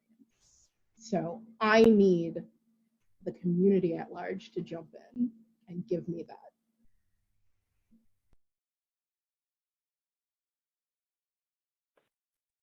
Thank you. So let's talk about the service community. How can the service community be more inclusive overall? Okay, this is a lot to unpack and something I have discussed with a lot of friends through the years. Then the first part I'm going to discuss, I actually have an example of from when I was the Chancellor of Youth in Atlantia, and that is gendering a service in the way that you use naming conventions for positions. When I stepped up as the Kingdom Youth Officer, they were called Minister of Minors, Mom. I had a male youth officer, and the policy book was very gendered. So I went through the whole thing. Did a whole bunch of they, their, non-gender specific, and changed the position to a youth officer. So that there's no reason for that. And if you're trying to get more volunteers, you're not going to get it when you put preconceived labels on something like that. It's not fair to anyone. Some of the other issues with making it more inclusive is allowing fighters an opportunity to provide service. Just because they can't be there all day to help out because they're fighting does not mean they can't help out with a shift or provide service in some way. And I know I have personally seen people turn fighters away because they're fighters, and that's not appropriate behavior. Another common issue that comes up is only selecting members of your household or people you know to provide service, or only selecting individuals who are already peers. It's our job as peers to mentor, push up, and guide. And part of that is to recognize the abilities that are within somebody and what they have to offer, and to offer them that opportunity and step back as a mentor if they need it. We shouldn't be taking all the positions. We shouldn't be taking all the jobs. We should be pushing them forward. We shouldn't be asking people just because we know their name. If you see somebody, you know they have a skill set and you can see that ability, then offer them the position. You need to be more open-minded to this and more welcoming of difference and change, and not downgrading service they've done in the past, because some people can't do certain types of service because of the amount of spoons or what they have available. So you need to also, for the inclusivity, understand limitations and respect it and not downgrade that service, and be grateful for it and welcoming of it so that more people can step forward with it. If any of you have anything else to add, please do.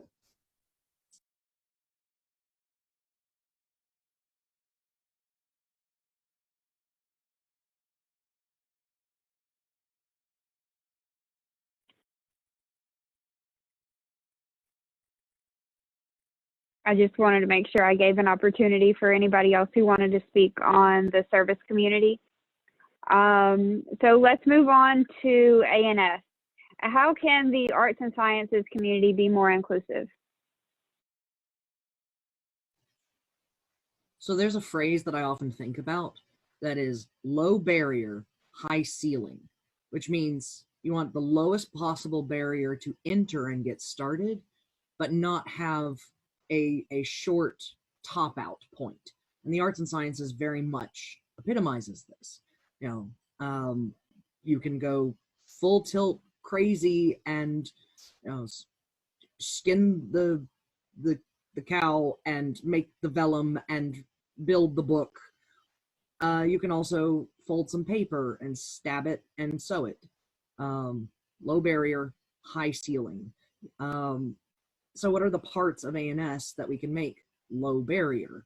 For research, we can provide things like easy documentation forms for people who don't necessarily come out of the box with, you know, full tilt research skills, to be able to figure out what information they need to include that'll help them grow as researchers. We can rotate in our meetings between free work on your own and guided structure group projects. So people who feel like, I'm not creative, we can put a thing in their hand and they can get some tactile interest. If your weekly ANS meetings have access issues, for instance, if your ANS is typically held at someone's house, perhaps they have a cat, therefore people with allergies aren't going to be able to come to that house.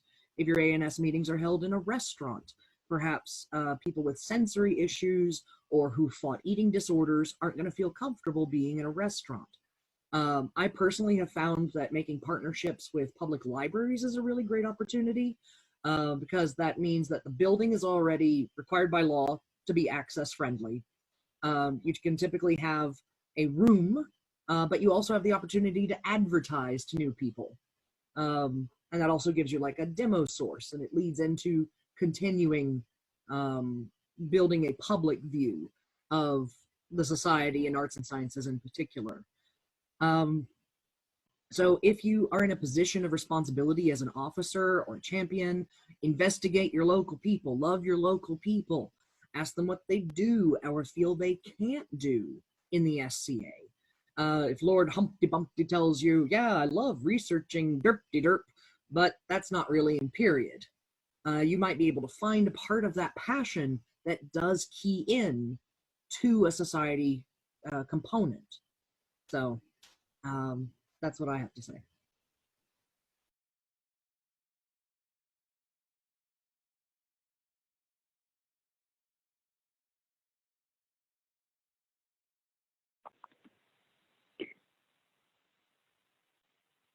So let's move on. I do want to acknowledge that I know it's 2 p.m. and we're going to go a little bit over time. If people need to leave, that's okay. But if the panelists are all right, we already talked about this in advance, and we're going to move forward because we think this conversation is important and we want to cover everything that we plan to cover, and we want to respond to the questions that we're getting. So we're going to keep pushing forward. The next question that we got was, how do we balance trying to educate ourselves about the needs of marginalized communities on a larger worldwide academic scale with the direct needs of marginalized individuals in our local areas? So I'm of the mind that you don't have to have a full tilt degree in Black studies or gender studies to be able to do better and build inclusive spaces. The key, I think, is to be receptive to new information as it comes to you, and to seek out that information and to listen as your first response. So meet your people, your local people, and listen to your local people. And also in your online spheres or your news spheres, make sure you're following people who do not match your own demographics. Seek out that constant stream of different folk to listen to. It takes time to hear lots of people, lots of voices. You're not going to be perfect by taking like one more round of a class or having one person you follow on the internet. It takes time to get the theory, but it's more important in the immediate to take care of the human beings who are in front of you. If you know people are hurting in front of you, start there. Figure out how to serve them and then try and do one step better. So in my case, I can't go to the bathroom, I can't take a shower, so make a gender neutral bathroom and make sure your officers list their pronouns to make trans people feel more included. So one step better. So just keep learning, keep growing, and we'll get there. Yeah, I largely came at DEI and the SCA from a more academic background. So I've tried to kind of cut down my use of jargon, but there's some very specific concepts and ideas that most people aren't familiar with because it's just not their field of study, and it's not necessarily their interests. But there is a way to take those concepts and to apply them for the SCA community. And I think that's a big part of what the DEI office is trying to do. So on a very kind of simplified scale, when I talk about privilege, I try to center it in the SCA. I talk about the idea of living in a barony instead of a shire, and the privilege of having that voice to the crown or not. I talk about where you live in a kingdom, how far you're traveling, whether you need to get a hotel, whether you can day trip things, or whether you have to take off the day from work, and how that affects how many events you can go to. There's definitely ways in which we need to adapt these larger academically oriented ideas that apply on a wider scale and see how these problems manifest in the SCA. And some of that is just going to be through common sense and analysis. Some of it is going to require a little deeper critical thought, but mostly going to the community and saying, what problems are you facing that I can help with? And then understanding how we can draw on solutions from a wider sphere and focus them in to be applicable for our very unique community. I think that's the balance that we're trying to strike there.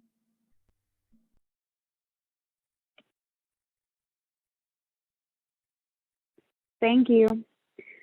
So we got another question, and we're going to answer it to the best of our ability. And it was, At what point do you finally say we have done enough and can't do any more without totally restricting the abilities of the general populace to participate?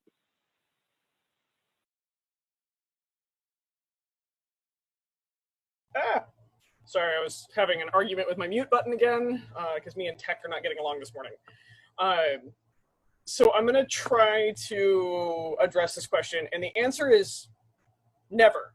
You never stop trying to improve accessibility of your game for everybody. There is a balance that you create in this process. You figure out how each group can function with itself, but never, ever, ever stop this. Never stop trying to improve the game, the accessibility, how we can communicate, who, which groups we are, and I don't want to, catering is the wrong word, because it's being used in a very negative context, but it's what I have right now, is you never stop trying to cater to new groups and especially our marginalized groups, of addressing the problems and bringing in solutions and then trying them and using them.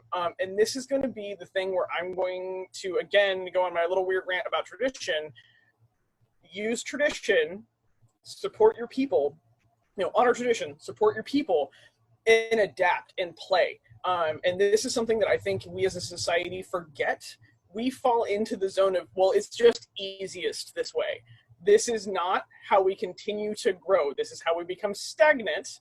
And so always remember to play with new ideas. Some ideas are going to totally fail. They're going to be the wrong solution to the problem.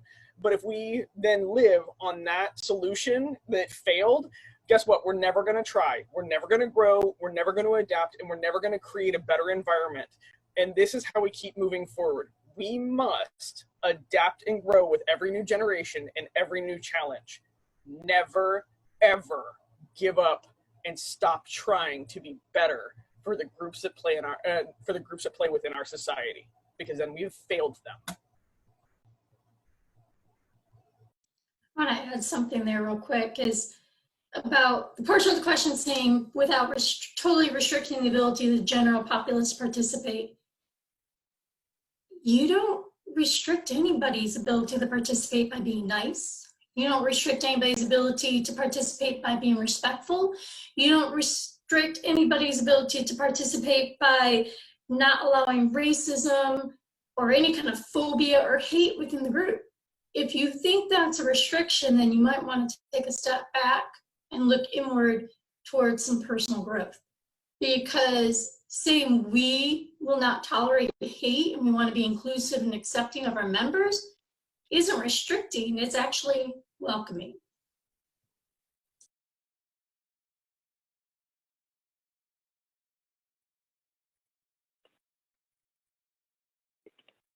Thank you. So I want to say that this is just it's not the first conversation that anybody has had about these topics, and it's definitely not going to be the last conversation. I hope that this is the first of a series of topics that can focus on different aspects that need to be highlighted in different areas. And maybe you'll get to hear more about that, who knows. But what I'd like to do now, I have a note from Giada that she had something that she wanted to say. And after we do that, I want to tell you about some resources that the panel has asked to make available. And then I'll let each of our remaining panelists make closing comments, and then I might say a little something else, and then I'll make some closing comments and thank everybody for being here. So Giada, did you have something you wanted to say? Yeah, I wanted to make sure to say this. A lot of what we have presented to you today may seem overwhelming, and it may seem like you can never achieve inclusion because there's too many steps, or there's too much to learn, there's too much to do. And I want to make sure you understand that we have presented you with some worst case scenarios. We've presented you with some lessons learned. We have said a lot about what not to do and what you can improve. But I also want you to know that we see the progress that the SCA has made, and we appreciate the things that we see going on out there. Like every month, Jessica writes in her DEI report to the society information about the known world and what things are happening out there. Lots is happening. Lots of positive steps are being taken. People are doing good. So the point is to help the SCA be what we say we want to be, accepting and fair. So we are giving you this information not to overwhelm you or say you're doing everything wrong, because that's not the case. And the fact that you're even here means that you have the right idea. You want to be better, and we appreciate you being here. So don't take what we have said as putting you down or your efforts down or setting a bar way too high. We're giving you as much information as we can. And like Olivia said, she's going to give you some resources a little bit later. Don't let perfect be the enemy of good. Keep doing the good that you're doing, keep improving, and I'm going to do the same. But know that we see you and we are proud of you.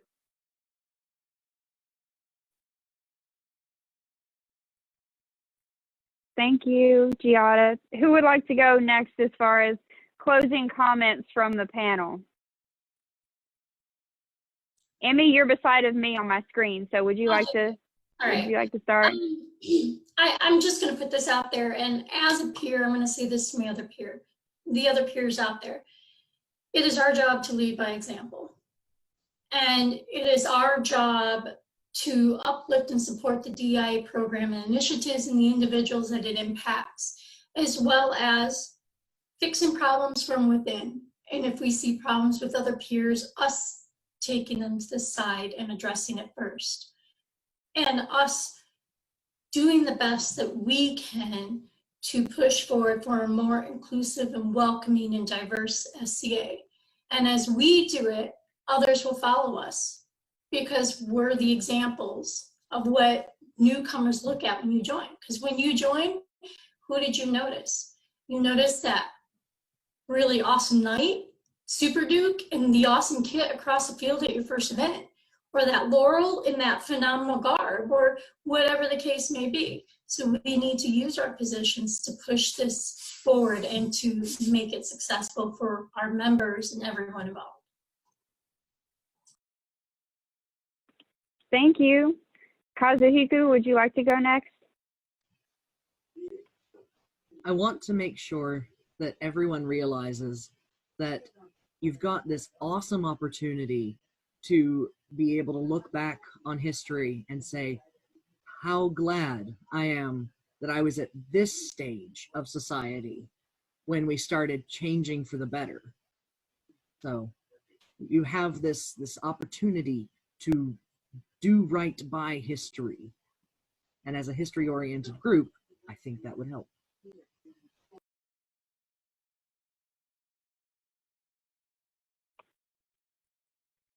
Zahra?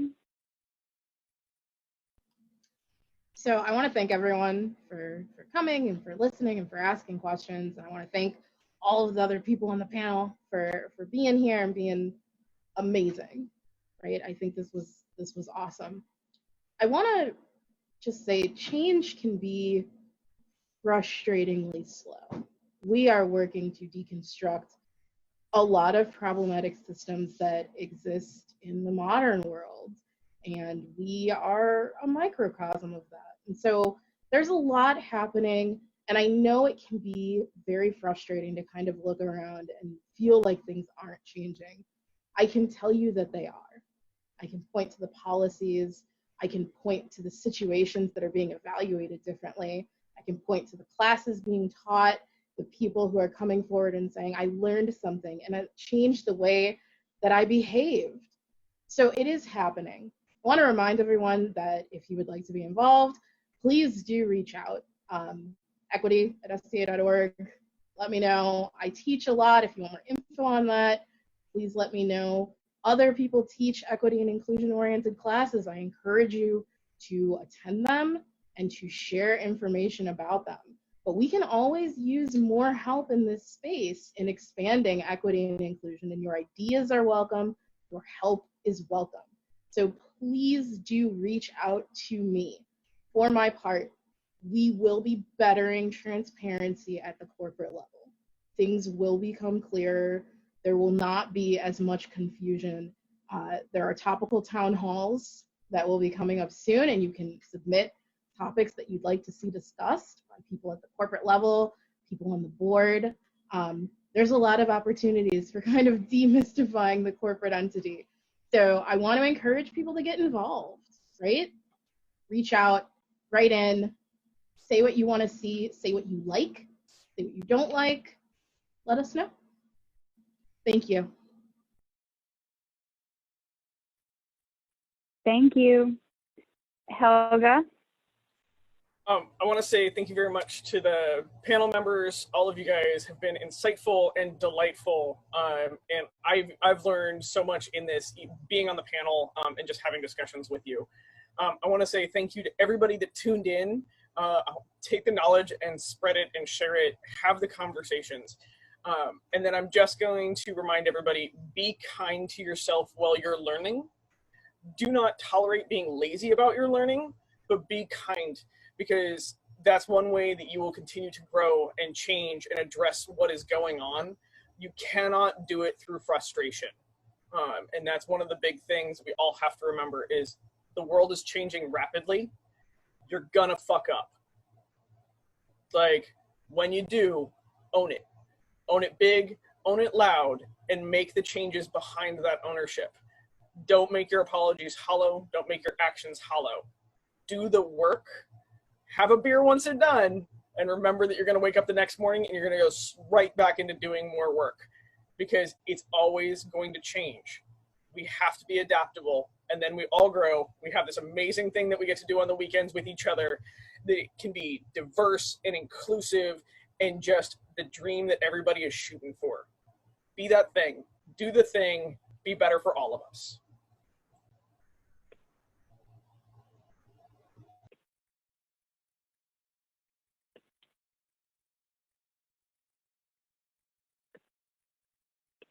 Thank you, Helga. So I just want to thank all of the panelists for agreeing to participate in this and go on this journey with me. I have learned so much by working with each of you, and thank you for sharing the knowledge and experiences that you have with the society today. And I want to encourage everyone who still has questions and wants to be involved in another panel to reach out to me personally. Friend me on Facebook, message me on Facebook, because I look forward to hopefully arranging and hosting and moderating more of these. I want to talk more about specific topics, because I got messages that groups felt underrepresented, and people were concerned that topics related to them weren't going to be covered in detail the way that they should be. And I want to make that happen for you. So reach out to me and let me know how we can do that, because I want to help give your voices volume. And that's what I tried to do today, and that's what I want to do in the future. Let me know how we can make that happen, and I'll work with you on that. Thank you, everybody, for coming and participating. Thank you again to my panelists. It was a lot of fun. I really enjoyed it. I hope you did also. Thank you, everybody. Thank you so much. Good night.